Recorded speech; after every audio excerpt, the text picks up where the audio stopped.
ವಿಧಾನಸಭಾ ಚುನಾವಣೆ ಘೋಷಣೆಯಾಗಿದೆ. ಇದೀಗ ರಾಜಕೀಯ ಪಕ್ಷಗಳ ಭವಿಷ್ಯ ಮತದಾರರ ಕೈಯಲ್ಲಿದೆ. ಒಂದು ಕಡೆಯಲ್ಲಿ 3 ಪ್ರಮುಖ ರಾಜಕೀಯ ಪಕ್ಷಗಳು ಅಧಿಕಾರದ ಗದ್ದುಗೆಯನ್ನು ಹಿಡಿಯುವಂತಹ ಕನಸು ಕಾಣ್ತಾ ಇದ್ದರೆ, ಖ್ಯಾತ ನಟ ನಿರ್ದೇಶಕರಾದಂತಹ ಉಪೇಂದ್ರ ಅವರು ಪರ್ಯಾಯ ರಾಜಕಾರಣದ ಬಗ್ಗೆ ಮಾತಾಡ್ತಾ ಇದ್ದಾರೆ. ಇದೀಗ ನಮ್ಮ ಜೊತೆ ಸ್ವತಃ ಉಪೇಂದ್ರ ಅವರಿದ್ದಾರೆ. ಅವ್ರ ಜೊತೆ ಮಾತಾಡೋಣ. ಸರ್ ನಮಸ್ಕಾರ. ನಮಸ್ಕಾರ ಸರ್. ಭಾಳ ಗೊಂದಲ ಇದೆ. ನನ್ನ ಮೊದಲ ಪ್ರಶ್ನೆ ಇರುವಂಥದ್ದು, ಜನರಲ್ಲಿ ಒಂದು ಗೊಂದಲ ಇದೆ. ಪ್ರಜಾಕೀಯ ಪಕ್ಷ ಅಂದರೆ ಏನು? ಉಪೇಂದ್ರ ಅವರು ಪ್ರಜಾಕೀಯ ಪಕ್ಷದ ಮೂಲಕ ಏನು ಹೇಳೋಕ್ಕೆ ಹೊರಟಿದ್ದಾರೆ? ಸರಳವಾಗಿ ಹೇಳೋದಾದರೆ ಪ್ರಜಾಕೀಯ ಪಕ್ಷದ ಕಾನ್ಸೆಪ್ಟ್ ಏನು ಮತ್ತು ಯಾವ ಉದ್ದೇಶವನ್ನು ಇಟ್ಕೊಂಡು ನೀವು ಈ ಒಂದು ವಿಚಾರವನ್ನು ಅಥವಾ ತಮ್ಮ ಸಿದ್ಧಾಂತವನ್ನು ಹೇಳೋಕ್ಕೆ ಇಚ್ಛೆ ಪಡ್ತಾ ಇದ್ದೀರಿ? ಅಲ್ಲ, ಇದರಲ್ಲಿ ಗೊಂದಲ ನನಗೆ ಅರ್ಥ ಆಗಿಲ್ಲ ಏನು ಅಂತ. ಇದು ಒಂದು political party, nationalised registered party. ನಾವು ಆ್ಯಕ್ಟಿವ್ ಪಾಲಿಟಿಕ್ಸಲ್ಲಿ ಪಾದಾರ್ಪಣೆ ಮಾಡಿದ್ದೀವಿ. ನಾನು ಕ್ಯಾಂಡಿಡೇಟ್ಸ್ನ ನಿಲ್ಲಿಸ್ತಾ ಇದ್ದೀನಿ. ಬಟ್ ವ್ಯತ್ಯಾಸ ಏನು ಅಂದರೆ, ಒಂದು ಹಣ ಇಟ್ಕೊಂಡು ಅದನ್ನು ವೈಭವೀಕರಣ ಮಾಡಿ ಬಿಸ್ನೆಸ್ ಥರ ಪ್ರೊಜೆಕ್ಟ್ ಮಾಡಿ ಅದ್ಭುತವಾದ ಪ್ರಚಾರ ಮಾಡಿ ಸುದ್ದಿಲಿದ್ದು ನಾವು ನಿಮ್ಮ ಬದುಕನ್ನು ಚೇಂಜ್ ಮಾಡ್ತೀವಿ ಅಂತ ಆಶ್ವಾಸನೆ ಕೊಟ್ಟು ಮಾಡೋದು ಒಂದು ಸ್ಟೈಲ್. ನಾವು ಅದನ್ನೇ ಬೇರೆ ಥರ ಹೇಳ್ತೀವಿ. ಅದೇ ಆಶ್ವಾಸನೆ ನಾವು ಹೇಳ್ತಿರೋದು. ಪ್ರಣಾಳಿಕೆ ಅನ್ನೋದು ಬಡ್ಜೆಟ್ ಜೊತೆಲಿರಬೇಕು, ಅದಕ್ಕೆ ಟೈಮಿಂಗ್ ಇರಬೇಕು, ಅದು ಪ್ರಾಪರಾಗಿರಬೇಕು, ಅದು ಮಾಡೋ ಥರ ಇರಬೇಕು. ಮಾಡಲಿಲ್ಲ ಅಂದರೆ ಅದಕ್ಕೊಂದು ಇದಿರಬೇಕು, ಕಾನ್ಸಿಕ್ವೆನ್ಸಸ್ ಇರಬೇಕು. ಅದರಿಂದ ಇದು ಇಲ್ಲದೇ ಇರೋದ್ರಿಂದ ನಾವು ಪ್ರಣಾಳಿಕೆ ಕೊಡ್ತಾ ಇಲ್ಲ. ಅಂದರೆ ನಿಮ್ಮ ಬೇಡಿಕೆನೇ ನಮ್ಮ ಪ್ರಣಾಳಿಕೆ ಅಂತ ಇದ್ದೀವಿ. ಆಮೇಲೆ ನಾವು ನಾಯಕರನ್ನ ಕ್ರಿಯೇಟ್ ಮಾಡೋವಂಥ ಫ್ಯಾಕ್ಟ್ರಿ ಮಾಡಲ್ಲ, ಪೊಲಿಟಿಕಲ್ ಪಾರ್ಟಿನ.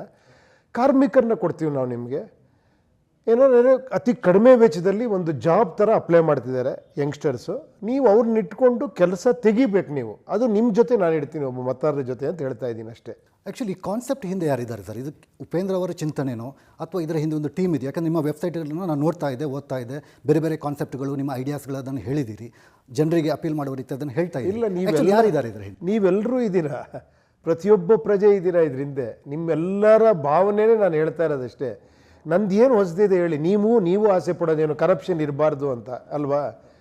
ಬಿಸ್ನೆಸ್ ಆಗಬಾರ್ದು ಪಾಲಿಟಿಕ್ಸು ಅಂತ, ಸುಳ್ಳು ಆಶ್ವಾಸನೆ ಕೊಡಬಾರ್ದು ಅಂತ ಅಲ್ವಾ? ಜಾತಿ ಧರ್ಮ ಇನ್ಯಾವುದೋ ಬೇರೆ ಬೇರೆ ವಿಷಯಗಳು ಪ್ರಮುಖ ಕಾರಣ ಆಗಬಾರ್ದು ಇಲ್ಲಿ ಅಂತ ಅಲ್ವಾ? ಇದೆಲ್ಲ ನಿಮಗೂ ಬೇಕು ತಾನೆ, ಪ್ರಜೆಗಳಿಗೂ ಬೇಕಾಗಿರೋದು. ಅದಕ್ಕೋಸ್ಕರ ನಾವು ಮಾಡಿರೋದು ಅದನ್ನೆಲ್ಲ ತೆಗೆದಾಕಿದ್ದೀವಿ ಅಷ್ಟೇ. ಇದನ್ನು ನಾವು ಮಾತಾಡಲ್ಲ, ನಾವು ಬ್ಲೇಮ್ ಮಾಡಲ್ಲ. ಏನು ಹೇಳಿ, ಇನ್ಸ್ಟೆಡ್ ಆಫ್ ಪ್ರಾಬ್ಲಮ್ ಬಗ್ಗೆ ಮಾತಾಡೋದು ಸೊಲ್ಯೂಷನ್ ಬಗ್ಗೆ ಮಾತಾಡೋಣ. ಯಾಕಂದ್ರೆ ಎಲ್ಲರೂ ಪ್ರಾಬ್ಲಮ್ಮು ಒಬ್ರನ್ನೊಬ್ರು ಬೈಯೋದೇ ಆಗೋಗ್ಬಿಟ್ಟಿದೆ. ಸೊ ಸೊಲ್ಯೂಷನ್ ಮಾಡೋಣ, ಈ ಥರ ಒಂದು ಪಾಸಿಟಿವ್ ಆಗಿ ಹೊರಟಿದ್ವಿ. ಬೇರೆಯವ್ರಿಗೆಲ್ಲ ಜನಕ್ಕೆ ಏನು ಗೊತ್ತಾಗಲ್ಲ ಅಂತ, ನಾವು ಜನಕ್ಕೆ ಗೊತ್ತಾಗುತ್ತೆ. ಜನ ಎಜುಕೇಟೆಡ್ಸು, ಜನ ಇನ್ವಾಲ್ವ್ ಆಗ್ತಾರೆ, ಜನ ಜವಾಬ್ದಾರಿ ಕಳ್ಕೊಳ್ಳಲ್ಲ ಅಂತ ನಾವೆಲ್ಲ ನಾನು ಒಂದೇ ಒಂದು ಹೇಳ್ಬೇಕಾದ್ರೆ ನೆಗೆಟಿವ್ ಆಗಿ ಮಾತಾಡೋದು ರಾಜಕೀಯ, ಪಾಸಿಟಿವ್ ಆಗಿ ಮಾತಾಡೋದು ಪ್ರಜಾಕೀಯ ಅನ್ಕೊಳ್ಳಿ. ಅಷ್ಟೇ, ಸಿಂಪಲ್ ಅಷ್ಟೇ. ನಿಮ್ಮ ವೆಬ್ಸೈಟನ್ನು ನಾನು ಓಪನ್ ಮಾಡಿದಾಗ ಒಂದು ಟ್ಯಾಗ್ ಬರುತ್ತೆ ಅಲ್ಲಿ. ಅದರಲ್ಲಿ ಶುದ್ಧ ರೂಪದ ಪ್ರಜಾಪ್ರಭುತ್ವದಲ್ಲಿ ನಮಗೆ ಬೇಕಾಗಿರೋದು ಪ್ರಾಮಾಣಿಕ ಕೆಲಸಗಾರರು, ಪ್ರಾಮಾಣಿಕ ಪ್ರಜೆಗಳು ಅಂತ. ಒಟ್ಟಾಗಿ ನೀವು ಏನು ಹೇಳೋಕ್ಕೆ ಹೊರಟಿದ್ದೀರಿ ಅಂದರೆ, ಪ್ರಾಮಾಣಿಕ ಶುದ್ಧ ಪ್ರಜಾಪ್ರಭುತ್ವದಲ್ಲಿ ಪ್ರಾಮಾಣಿಕ ಮತದಾರರು ಇರಬೇಕು ಮತ್ತು ಪ್ರಾಮಾಣಿಕ, ಹೌದು, ಅಂದರೆ ಆ ಮೂಲಕ ನಿಮ್ಮ ಏನು ಹೇಳೋಕ್ಕೆ ಹೊರಟಿದ್ದೀರಾ? ಅಲ್ಲ, ಅದೇ ಅಲ್ವಾ ಹೇಳಕ್ಕೆ ಹೊರಟಿರೋದೇ. ಅದು ಪ್ರಾಮಾಣಿಕತೆನೇ ಮುಖ್ಯ. ನಾವು ಯಾವ್ದಾರು ಒಳ್ಳೇದು ಮಾಡಬೇಕು ಅಂದರೆ ಟ್ರೂತ್ಫುಲ್ ಆಗಿರಬೇಕು. ಹಾಗಾದರೆ ಪ್ರಾಮಾಣಿಕವಾಗಿ ಇವತ್ತಿನ ಜನಪ್ರತಿನಿಧಿಗಳು ಇಲ್ಲ, ಪ್ರಜೆಗಳು ಇಲ್ಲ ಅಂತ ಅರ್ಥನಾ? ಅಲ್ಲ, ಇವಾಗ ಕೇಳಿ ಒಂದು ನಿಮಿಷ. ಹಣ ಇಸ್ಕೊಂಡು ಓಟ್ ಹಾಕೋದು ಪ್ರಾಮಾಣಿಕತೆನಾ? ಹಣ ಇಸ್ಕೊಂಡು ಓಟ್ ಹಾಕೋದು ನಿಮಗೆ ಗೊತ್ತಿದೆ, ಕರೆಕ್ಟಾ? ಅದು ಮತ್ತೆ ತಪ್ಪು ಅಂದಮೇಲೆ ಅದನ್ನು ನಾವು ಪ್ರಾಮಾಣಿಕ ಮತದಾರರು ಬೇಕು, ಅಪ್ರಾಮಾಣಿಕರು ಬೇಡ ಅಂತ ನೀವು ಪ್ರಚಾರವನ್ನು ಓಟ್ ಹಾಕೋದು ಕರೆಕ್ಟಾ? ಫೇಮಸ್ ವ್ಯಕ್ತಿಯನ್ನು ಓಟ್ ಹಾಕೋದು ಕರೆಕ್ಟಾ ಪಾಲಿಟಿಕ್ಸಲ್ಲಿ? ಅಲ್ಲ ಅಲ್ವಾ? ವಿಚಾರಗಳು ನೋಡಬೇಕು, ನಿಮ್ಮ ಬದುಕಿನ ಫ್ಯೂಚರ್ ನೋಡಬೇಕು ಅಲ್ವಾ? ಆ ಥರದ ರಿಫಾರ್ಮ್ಸ್ ನೋಡಬೇಕು, ಅದು ಲಾಜಿಕಲ್ಲಾಗಿ ನೋಡಬೇಕು. ಸುಮ್ಮನೆ ಸುಳ್ಳು ಹೇಳ್ಕೊಳ್ಳಿ ನಂಬೋದು ಪ್ರಾಮಾಣಿಕತೆನಾ? ಅಜ್ಞಾನನ ಅದು ಅಥವಾ ಸುಜ್ಞಾನನ ಅದು? ನಾನು ಇವಾಗ ಹೇಳ್ತೀನಿ, ರೀ 5 ವರ್ಷ ನನಗೆ ಕೊಡ್ರಿ, ಫುಲ್ 224 ಸ್ಥಾನ ಕೊಡ್ರಿ, 5 ವರ್ಷದಲ್ಲಿ ನೋಡ್ರಿ ನಾನು ಕರ್ನಾಟಕನ ಹೆಂಗೆ ಮಾಡ್ತೀನಿ ಅಂದರೆ ನಂಬ್ತೀರಾ ನೀವು? ನಿಮ್ಗೆ ಆ ಥರ ಹೇಳೋರು ಬೇಕು ಅನ್ಕೊತೀರಾ? ಅದು ಇಷ್ಟು ವರ್ಷ ನಾನು ನೋಡಿದ್ದೀನಿ, ನಾನು ಒಬ್ಬ ಮತದಾರನಾಗಿ ನೋಡಿದ್ದೀನಿ. ನನಗೂ ಭ್ರಮ ನಿರಸನಗಳಾಗಿದ್ದಾವೆ, ನನಗೂ ಏನೇನೋ ಆಸೆಗಳಿತ್ತು. ಅದೇ ಪ್ರಜೆಯಾಗಿ ನಾನು ಒಬ್ಬ, ಎಲ್ಲರೂ ಪಾಲಿಟಿಕ್ಸಲ್ಲಿದ್ದಾರೆ. ಆ್ಯಕ್ಚುಲಿ ಎಲ್ಲರೂ ಹೇಳ್ತಾರೆ ನಮ್ಮ ಪಾಲಿಟಿಕ್ಸ್ ಇಂಟ್ರೆಸ್ಟ್ ಇಲ್ಲ ಅಂತ. ತಪ್ಪದು. ಎಲ್ಲ ಈ ದೇಶದ ಪ್ರಜೆ ವೋಟ್ ಹಾಕೋ ಒಂದು ಹಕ್ಕು ಸಿಕ್ಕರ ಮೇಲೆ ಅವರು ಖಂಡಿತ ಇನ್ವಾಲ್ವ್ ಆಗಲೇಬೇಕೆಲ್ಲ ತಿಳ್ಕೊಳ್ಳೇಬೇಕು, ಮಾತಾಡಲೇಬೇಕು ಆ್ಯಕ್ಚುಲಿ. ಸರ್, ಈಗ ಒಂದು ರಾಜಕೀಯ ಪಕ್ಷ ಇರ್ಬೋದು, ಅದಕ್ಕೆ ಅದರದ್ದೇ ಆದ ಒಂದು ಸಿದ್ಧಾಂತ ಇರುತ್ತೆ. ಅದು ಕಾಂಗ್ರೆಸ್ ಇರ್ಬೋದು, BJP ಇರ್ಬೋದು, JDS ಇರ್ಬೋದು, ಅಥವಾ ಯಾವುದೇ ರಾಜಕೀಯ ಪಕ್ಷಗಳು, ಕಮ್ಯುನಿಸ್ಟ್ ಇರ್ಬೋದು. ಅವ್ರದ್ದೊಂದು ಸಿದ್ಧಾಂತ ಇದೆ. ಆ ಸಿದ್ಧಾಂತದ ಆಧಾರದಲ್ಲಿ ಅವ್ರ ಜನರ ಹತ್ರ ಹೋಗ್ತಾರೆ, ಮತಗಳನ್ನು ಕೇಳ್ತಾರೆ. ಸೊ ಪ್ರಜಾಕೀಯದ ಸಿದ್ಧಾಂತ ಏನು? ರಾಜಕೀಯ ಸಿದ್ಧಾಂತವನ್ನು ಹೇಳ್ತಾ ಇದ್ದೀನಿ. ಯಾವ ರೀತಿ ಇದೇ ಸಿದ್ಧಾಂತ. ಪ್ರಾಮಾಣಿಕ ಮತದಾರರು ಬೇಕು ನಮಗೆ, ಪ್ರಾಮಾಣಿಕ ಕೆಲಸಗಾರರು ಬೇಕು. ಪ್ರಾಮಾಣಿಕ ಕೆಲಸ ಮಾಡೋದಕ್ಕೆ ಬರೀ ಬಾಯಲ್ಲಿ ಹೇಳಿದ್ರೆ ಆಗಲ್ಲ. ಅದಕ್ಕೊಂದು ದಿಕ್ಸೂಚಿ ಇರಬೇಕು, ಕಾರ್ಯಸೂಚಿ ಇರಬೇಕು. ಅದೇ ಏನು ನಿರ್ದಿಷ್ಟ ಕಾರ್ಯವಿಧಾನ ಅಂತ ಮಾಡ್ಕೊಂಡಿದ್ದೀವಿ, SOP ಅಂತ, ಸ್ಟ್ಯಾಂಡರ್ಡ್ ಆಪರೇಟಿಂಗ್ ಪ್ರೊಸೀಜರ್. ಹಿಂಗೇ ಮಾಡಬೇಕು. ಆ ಮಾಡೋಕ್ಕೆ ವಿಧಾನಗಳಿದ್ದಾವೆ. ಸ್ವಲ್ಪ ಟೈಮ್ ತೊಗೊಂಡು ನೋಡ್ಬೇಕು, ಅದನ್ನು ನಿಮ್ಗೆ ಅರ್ಥ ಆಗಬೇಕು ಅಂದರೆ. ಅಥವಾ ಇಲ್ಲಿ ಬರೋರು ಕೂಡ ಅಷ್ಟೇ. ನಾನು ಬಂದು ಎಲೆಕ್ಷನ್ ಇಟ್ಕೊಂತೀನಿ, ಇದಕ್ಕೆಲ್ಲ ಸಿದ್ಧರಾಗಿರ್ಬೇಕು. ನೀವು ಫಸ್ಟ್ ಜನರಿಗೆ ಕನೆಕ್ಟ್ ಮಾಡ್ಕೊಳ್ಳೋದು ಗೊತ್ತಿರಬೇಕು ನಿಮಗೆ. ಅದಕ್ಕೆ 10 ವಿಧಾನಗಳು ಬಳಸ್ಕೊಬೇಕು. ಅದಕ್ಕೆ ನಾವು ಗೈಡ್ ಮಾಡ್ತೀವಿ. ಕನೆಕ್ಟ್ ಆದ್ರ ಮೇಲೆ ಯಾವ ರೀತಿ ಅವರಿಂದ ನೀವು ಡಿಮ್ಯಾಂಡ್ಗಳು ತೊಗೊತೀರಾ, ಅವ್ರಿಗೆ ಬೇಡಿಕೆಗಳು ಹೆಂಗೆ ತೊಗೊತೀರಾ, ಅದನ್ನ ಹಿಂಗೆ ಪಟ್ಟಿ ಮಾಡ್ಕೊತೀರಾ, ಅದರಲ್ಲಿ ಅತಿ ಹೆಚ್ಚು ಪ್ರಮುಖವಾದ ಬೇಡಿಕೆ ಯಾವುದು, ಸೊ ಅದಕ್ಕೆ ನಮ್ಮ ಹತ್ರ ಎಷ್ಟು ಬಡ್ಜೆಟ್ ಇದೆ, ಅದನ್ನು ನಾವು ಯಾವ ರೀತಿ ಮಾಡ್ತೀವಿ, ಎಷ್ಟು ಒರಿಜಿನಲ್ ಮಾಡ್ತೀವಿ, ಎಷ್ಟು ಕ್ವಾಲಿಟೇಟಿವ್ ಆಗಿ ಮಾಡ್ತೀವಿ ಅಲ್ವಾ. ಇದನ್ನು ನೀವು ಆಪ್ಷನ್ ಜನರ ಮುಂದೆ ಇಡಬೇಕು. ಮತ್ತು ಜನನೇ ಫೈನಲ್ ಡಿಸೈಡ್ ಮಾಡಬೇಕು. ಒಂದು ಹಾಸ್ಪಿಟ್ಲ್ ಮಲ್ಟಿ ಸ್ಪೆಷಾಲಿಟಿ ಹಾಸ್ಪಿಟ್ಲ್ ಮಾಡ್ತೀವಿ ಅಂತ ಹೇಳ್ಬೋದು, ಇಲ್ಲ ಚಿಕ್ಕ ಹಾಸ್ಪಿಟ್ಲ್ 5 ಮಾಡ್ತೀವಿ ನಾವು, ನಿಮಗೆಲ್ಲ ಹತ್ರ ಸಿಗುತ್ತೆ ಅನ್ಬೋದು. ಈ ಥರ ಅದನ್ನು ಜನ ಮತ್ತೆ ಡಿಸೈಡ್ ಮಾಡಬೇಕು. ಯಾರೋ ಒಬ್ಬ ನಾಯಕ ಕೂತ್ಕೊಂಡು ಡಿಸೈಡ್ ಮಾಡೋದಲ್ಲ ಅದು. ಅಲ್ಲ, ತಾವು ಹೇಳ್ತೀರಿ ಒಂದು ಕಡೆ ನಾಯಕತ್ವ ಇಲ್ಲ ಈ ಪಕ್ಷಕ್ಕೆ, ಮತ್ತೊಂದು ಕಡೆಯಲ್ಲಿ ಕಾರ್ಯಕರ್ತರಿಲ್ಲ, ಕಚೇರಿಗಳಿಲ್ಲ. ಅದು ನೀವು ಹೇಳ್ತಾ ಇದ್ದೀರಿ ಜನರನ್ನು ಕನೆಕ್ಟ್ ಆಗಬೇಕು ಅಂತ. ಸೊ ಯಾವ ರೀತಿ? ಕೇವಲ ವೆಬ್ಸೈಟ್ ಮೂಲಕನೋ ಅಥವಾ ಮಾಧ್ಯಮಗಳ ಮೂಲಕನೋ ಕನೆಕ್ಟ್ ಆಗೋದಕ್ಕೆ ಸಾಧ್ಯ ಇಲ್ಲ. ನಾನು ಹೇಳ್ತಿರೋದು ಎಲೆಕ್ಟ್ ಆದ್ಮೇಲೆ ಕನೆಕ್ಟ್ ಆಗಬೇಕು ಅಂತ. ಅದೇ ಎಲೆಕ್ಟ್ ಆಗಬೇಕಾದ್ರೆ ಅವ್ರ ಜನ ನಿಮ್ಮನ್ನು ಒಪ್ಪಬೇಕಾದ್ರೆ, ನಿಮ್ಮ ಸಿದ್ಧಾಂತ ಅಥವಾ ನಿಮ್ಮ ಪಕ್ಷದ ಗುರಿಗಳು, ಉದ್ದೇಶಗಳನ್ನು ಜನರಿಗೆ ರೀಚ್ ಮಾಡಬೇಕಾದ್ರೆ ಜನರನ್ನು ತಲುಪಬೇಕು. ಕಾರ್ಯಕರ್ತರಿಲ್ಲದೆ ನಿಮ್ಮ ಹತ್ರ ಮಾತಾಡ್ತಿದ್ದೀನಿ ಕೇಳಿ. ಇವತ್ತಿನ ಈ ಡಿಜಿಟಲ್ ಯುಗದಲ್ಲೂ ಕೂಡ ನಾವಿನ್ನೂ 25 ವರ್ಷದಿಂದ ಔಟ್ಡೇಟೆಡ್ ಮಾತಾಡೋದೇ ತಪ್ಪು. ಅವಾಗ ಹಳ್ಳಿಗೆ ಹೋಗೋರು. ಇವಾಗ ಯಾವುದೇ ಒಂದು ಇನ್ಫಾರ್ಮೇಷನ್ ಅಲ್ಲಿ ಪಟ್ಟಂತ 100 ಜನಕ್ಕೂ ತಲುಪಿರುತ್ತೆ. ಹೆಂಗೆ ತಲುಪುತ್ತೆ ಹೇಳಿ? ಮನೆಗೆ ಹೋಗಿ ಹೇಳ್ತಾ ಇದ್ದೀರಾ? ಕರೋನಾ ಬಂತು ಅಂತ ಮನೆಗೆ ಹೋಗಿ ಹೇಳಿದ್ರ? ಇಲ್ಲ ಅಲ್ವಾ? ಅಥವಾ ಆಧಾರ್ ಪ್ಯಾನ್ಗೆ ಲಿಂಕ್ ಮಾಡಬೇಕು ಅಂತ ಏನೋ ಒಂದು ನ್ಯೂಸ್ ಬರುತ್ತೆ, ಅದು ಮನೆಗೆ ಹೋಗಿ ಹೇಳ್ತೀವ ನಾವು? ಇಲ್ಲ ಅಲ್ವಾ? ಬಟ್ ಇವತ್ತಿಗೂ ಇಂಟರ್ನೆಟ್ ತಲುಪದ ಹಳ್ಳಿಗಳಿದಾವೆ. ಯಾಕಂದ್ರೆ ನಿಮ್ಮ ಹಳ್ಳಿಗಳಿಗಂಗಾರೆ ಡಿಮಾನಿಟೈಸೇಷನ್ ತಲುಪೇ ಇಲ್ವಾ? ಅಲ್ಲ, ನೀವೊಂದು ರಾಜಕೀಯ ಪಕ್ಷವಾಗಿ ಒಂದು ಲಾರ್ಜ್ ಇಂಟೆನ್ಷನ್ ಇದೆ ನಿಮ್ಮ ಹತ್ರ. ಸೊ ಜನರಿಗೆ ನಿಮ್ಮ ಪಕ್ಷದ ಸಿದ್ಧಾಂತ ಅಥವಾ ನೀವು ಏನು ಹೇಳ್ತೀರಿ, ಭ್ರಷ್ಟಾಚಾರ ಇರ್ಬೋದು, ಬೇರೆ ಬೇರೆ ವಿಚಾರಗಳಿರ್ಬೋದು, ಅದಕ್ಕೆ ಜನರಿಗೆ ತಲುಪಬೇಕಾದ್ರೆ ಕೇವಲ ವೆಬ್ಸೈಟಿಂದ 100% ಸಾಧ್ಯ ಇಲ್ಲ. ಸೊ ಜನರನ್ನು ತಲುಪಬೇಕಾದ್ರೆ ಕಾರ್ಯಕರ್ತರು, ಒಂದು ರಾಜಕೀಯ ಪಕ್ಷವಾಗಿ ನಾನು ಹೇಳೋದಾದರೆ ಕಾರ್ಯಕರ್ತರ ಅಗತ್ಯತೆ ತುಂಬ ಇದೆ. ಸೊ ಕಾರ್ಯಕರ್ತರ ಅವಶ್ಯಕತೆ ಇದ್ರೆ ರಾಜಕೀಯ ಪಕ್ಷಗಳು ಇದಾವಲ್ಲ ಬಿಡಿ. ನೀವು ಯಾಕೆ ನಮ್ಮ ಬಗ್ಗೆ ತಲೆ ಕೆಡಿಸ್ಕೊಂತೀರಾ? ನಮ್ಮ ಇದು ಏನು ಗೊತ್ತಾ, ಏನು ಆರ್ಗ್ಯಾನಿಕ್ ಆಗಿ ತಲುಪಬೇಕಿದು ಅಂತ. ಸತ್ಯ ಇದ್ದರೆ, ಶುದ್ಧ ರೂಪದ ಸತ್ಯ ಇದ್ದರೆ, ಸತ್ಯ ಬೇಕಾದರೆ ಜನಕ್ಕೆ ಖಂಡಿತ ಅವ್ರೊಬ್ರಿಗೊಬ್ರು ತಲುಪಿಸ್ಕೊತಾರೆ. ಏನು ಹೇಳಿ? ಇದು ನಮ್ಮ ಸಿದ್ಧಾಂತ ಅಂದ್ಕೊಳ್ಳಿ. ಯಾಕಂದರೆ ನಾನು ಕೂಡ ಮನೆಗೆ ತಲುಪಿಸ್ಬೇಕು ಅಂದ್ರೆ ಮತ್ತೆ ಹಣ ಕಲೆಕ್ಟ್ ಮಾಡಬೇಕು. ಕಾರ್ಯಕರ್ತರನ್ನ ನಾನು ಗುಂಪು ಕ್ರಿಯೇಟ್ ಮಾಡಬೇಕು. ಕಾರ್ಯಕರ್ತರಿಗೆ ಹಣ ಹಂಚಲೇಬೇಕು. ಪಾಪ ಅವ್ರು ಹೆಂಗೆ ಕೆಲಸ ಮಾಡ್ತಾರೆ ಅಲ್ವಾ? ಮತ್ತೆ ಎಗೈನ್ ಏನೋ ಅವ್ರು ಮಾಡ್ತಿರೋದೇ ಮತ್ತು ನಾನು ಮಾಡ್ದಂಗಿರುತ್ತೆ. ನಾನು ಕೋಟ್ಯಾಂತರ ರೂಪಾಯಿ ಹೂಡಿಕೆ ಮಾಡಿ ನನ್ನಿಂದ ನೀವು ಶುದ್ಧ ರೂಪದ ರಾಜಕಾರಣ ಹೆಂಗೆ ಎಕ್ಸ್ಪೆಕ್ಟ್ ಮಾಡ್ತೀರಾ? ಈಗ ನಾನು ಒಂದು 50 ಕೋಟಿ ಹಾಕಿ ಒಬ್ಬ MLA ಆದ್ರ ಮೇಲೆ ನಾನು 2.5 ಲಕ್ಷ ರೂಪಾಯಿ ಸಂಬಳಕ್ಕೆ ಕೆಲಸ ಮಾಡ್ತೀನಿ ಅನ್ನೋದು ನೀವು ಕರೆಕ್ಟಾ ತಪ್ಪ ಹೇಳಿ ನೋಡೋಣ. ಹೌದು, ಮಾಡ್ಬೇಕಾ ನಾನು 2 ಲಕ್ಷ ರೂಪಾಯಿ ಸಂಬಳ ಕೆಲಸ? ಅಲ್ಲ, 100% ಆಗಲ್ಲ ಅಂತ ಗೊತ್ತಿದ್ದು ನೀವು ಹೆಂಗೆ ಅದನ್ನು ಕರೆಕ್ಟ್ ಅಂತೀರಾ? ರಾಜಕೀಯ ಕರೆಕ್ಟ್ ಆಗಿದೆಯಾ? ಹಂಗಾರೆ ಹೇಳಿ, ಕರೆಕ್ಟ್ ಇದೆಯಾ?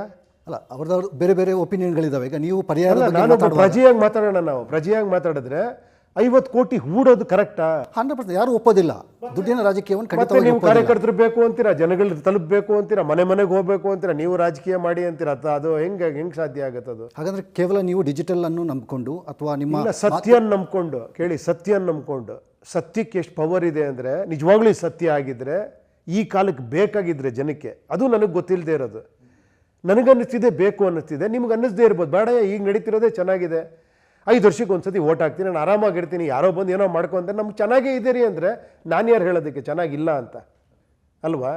ಓಕೆ, ನಿಮ್ಮ ಈ ಮಾತುಗಳನ್ನೇ, ಯಾಕಂದರೆ ನಿಮ್ಮ ಮಾತುಗಳನ್ನು ಜನರು ನೋಡ್ತಾ ಇದ್ದಾರೆ, ವಿಡಿಯೋಗಳನ್ನು ನೋಡ್ತಾ ಇದ್ದಾರೆ. ಒಂದು ಆರೋಪ ಇದೆ, ಉಪೇಂದ್ರ ಅವರು ಅರಾಜಕತಾವಾದಿ ಅಥವಾ ಉಪೇಂದ್ರ ಅವರ ಪಕ್ಷ ಪ್ರಜಾಕೀಯ ಒಂದು ಅರಾಜಕತೆಯನ್ನು ಪ್ರತಿಬಿಂಬಿಸುತ್ತೆ ಅಂತ ಒಂದು ಆರೋಪ ಇದೆ. ಇದು ಎಷ್ಟು ಮಟ್ಟಿಗೆ ಸತ್ಯ ಅಥವಾ ಯಾವ ರೀತಿ? ಅರಾಜಕತೆ ಅಂದ್ರೆ ಏನು ಅಂತ, ಯಾವ ರೀತಿ ಅಂತ? ಒಂದು ಸ್ಪಷ್ಟತೆ ಇರೋದಿಲ್ಲ. ಒಂದು ರಾಜಕೀಯ ಪಕ್ಷಗಳ ನಿಲುವುಗಳ ವಿಚಾರವಾಗಿ ಜನರಿಗೆ ತಲುಪುವ ನಿಟ್ಟಿನಲ್ಲಿ ಒಂದು ಸ್ಪಷ್ಟತೆ ಇಲ್ಲ. ಏನೋ ಒಂದು ಕಾನ್ಸೆಪ್ಟ್ ಹೇಳ್ತಾರೆ, ಅದು ಜನರಿಗೆ ರೀಚ್ ಆಗ್ತಾ ಇಲ್ಲ. ಫಸ್ಟ್ ಆಫ್ ಆಲ್ ಸ್ಪಷ್ಟತೆ ವಾಸ್ತವಕ್ಕೆ ಹತ್ತಿರವಾಗಿಲ್ಲ ಅಂತ. ಕೇಳಿ ಒಂದು ನಿಮಿಷ, ನನ್ನ ಸ್ಪಷ್ಟತೆ ಏನು ಗೊತ್ತಾ, ಒಂದು ಸಿಂಪಲ್ ಆಗಿ ಹೇಳ್ತೀನಿ. ನಾನು ಬಂದು ನಿಮ್ಮ ಬದುಕನ್ನು ಚೇಂಜ್ ಮಾಡ್ತೀನಿ, ಅದು ನನಗೆ ಅಸ್ಪಷ್ಟವಾಗಿ ಕಾಣಿಸುತ್ತೆ. ನೀವೇ ನಿಮ್ಮ ಬದುಕನ್ನು ಚೇಂಜ್ ಮಾಡ್ಕೊಬೋದು ಅನ್ನೋದು ಸ್ಪಷ್ಟವಾಗಿ ಕಾಣಿಸ್ತಿದೆ ನನಗೆ. ಇದು ಕರೆಕ್ಟಾ ತಪ್ಪಾ? ನಿಮ್ಮ ಬದುಕನ್ನು ನೀವು ಚೇಂಜ್ ಮಾಡ್ಕೊಬೇಕಾ, ನಾನು ಬಂದು ಚೇಂಜ್ ಮಾಡಬೇಕಾ? ನೀವೇ ಮಾಡ್ಬೇಕು ತಾನೆ. ರಾಜಕೀಯದಲ್ಲಿ ಯಾಕೆ ಬೇರೆ ನಾಯಕರನ್ನು ಬಯಸ್ತೀರಾ ನೀವು? ಇಲ್ಲೇ ಸ್ಪಷ್ಟತೆ ಇಲ್ಲ ನಿಮಗೇನೆ. ಅರಾಜಕತೆ ಎಲ್ಲಿದೆ? ಅರಾಜಕತೆ ಇರೋದಿಲ್ಲಿ. ಸ್ಪಷ್ಟತೆ ಇಲ್ದಿರೋ ಕಡೆ ಅರಾಜಕತೆ ಇರೋದು. ನಾನು ಸ್ಪಷ್ಟವಾಗಿ ಹೇಳ್ತಾ ಇದ್ದೀನಿ, ಜನಗಳು ಇನ್ವಾಲ್ವ್ ಆಗೋವರೆಗೂ, ಜನ ವಿಚಾರವಂತರಾಗೋವರೆಗೂ ಯಾರಿಂದನೂ ಈ ದೇಶನ ಏನೂ ಮಾಡೋಕ್ಕೆ ಸಾಧ್ಯ ಇಲ್ಲ ಅಂತ. ಕರೆಕ್ಟಾ ತಪ್ಪಾ? ಹೌದು. ಜನ ವಿಚಾರವಂತರಾಗಬೇಕಾದ್ರೆ ಏನು ಮಾಡಬೇಕು ಹಾಗಾದ್ರೆ? ಇದನ್ನೇ ಮಾಡಬೇಕು, ವಿಚಾರ ತಲುಪಿಸ್ಬೇಕು.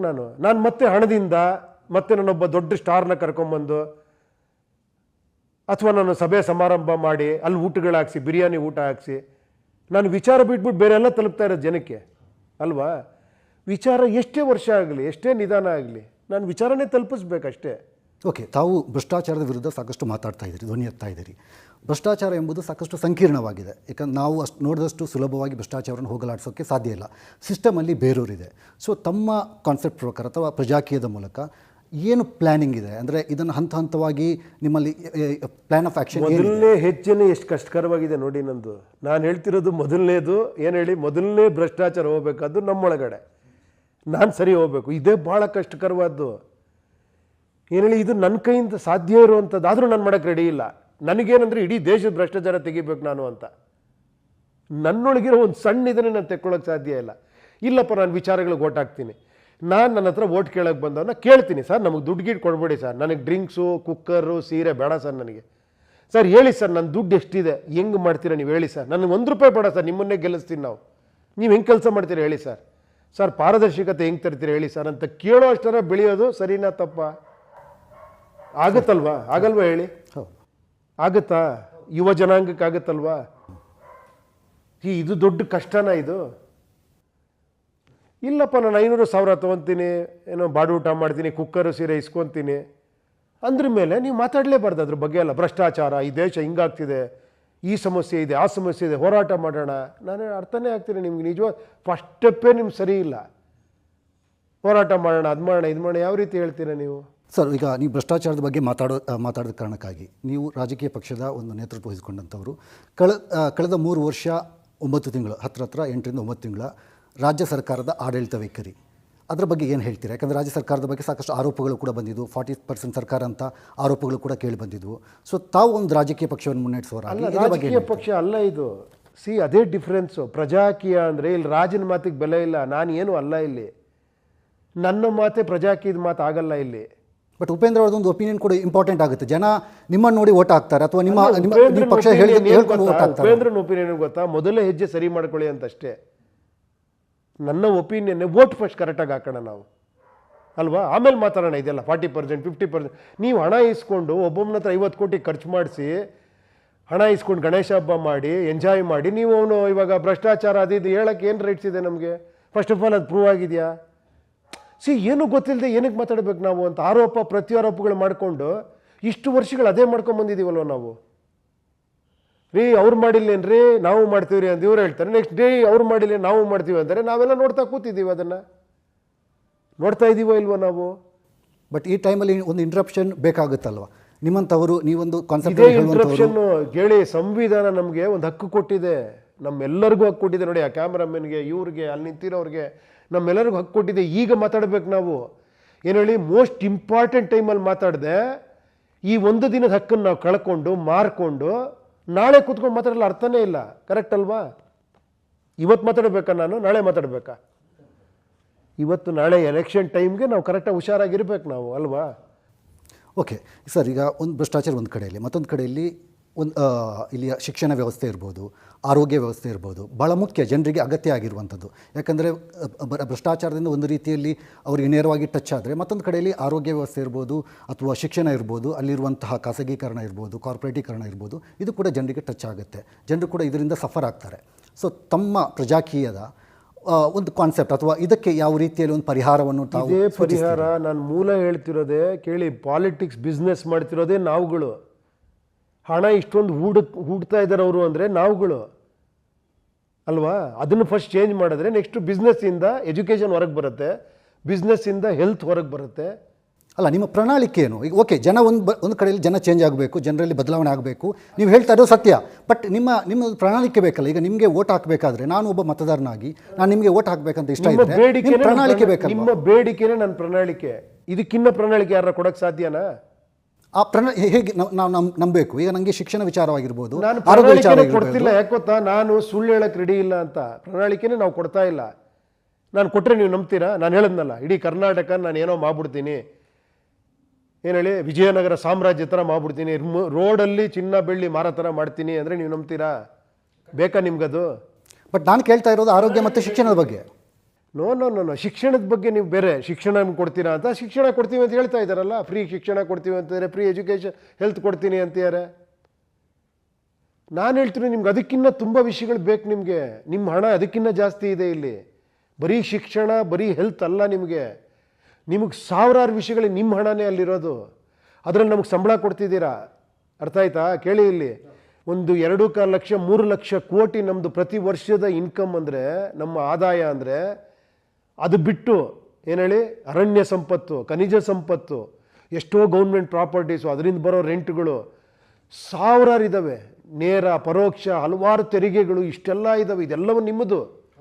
ಇದನ್ನು ನೀವು ಕರೆಕ್ಟಾಗಿ ಯೂಸ್ ಮಾಡ್ಕೊಳಕ್ಕೆ ಒಂದು ದಾರಿ ಹುಡ್ಕೋದು ತಪ್ಪ ಅಂತ ನಾನು ಕೇಳ್ತಾ ಇರೋದು. ಆ್ಯಸ್ ಎ ವೋಟ್ರಾಗಿ ನಾನು ಕೇಳ್ತಾ ಇರೋದು.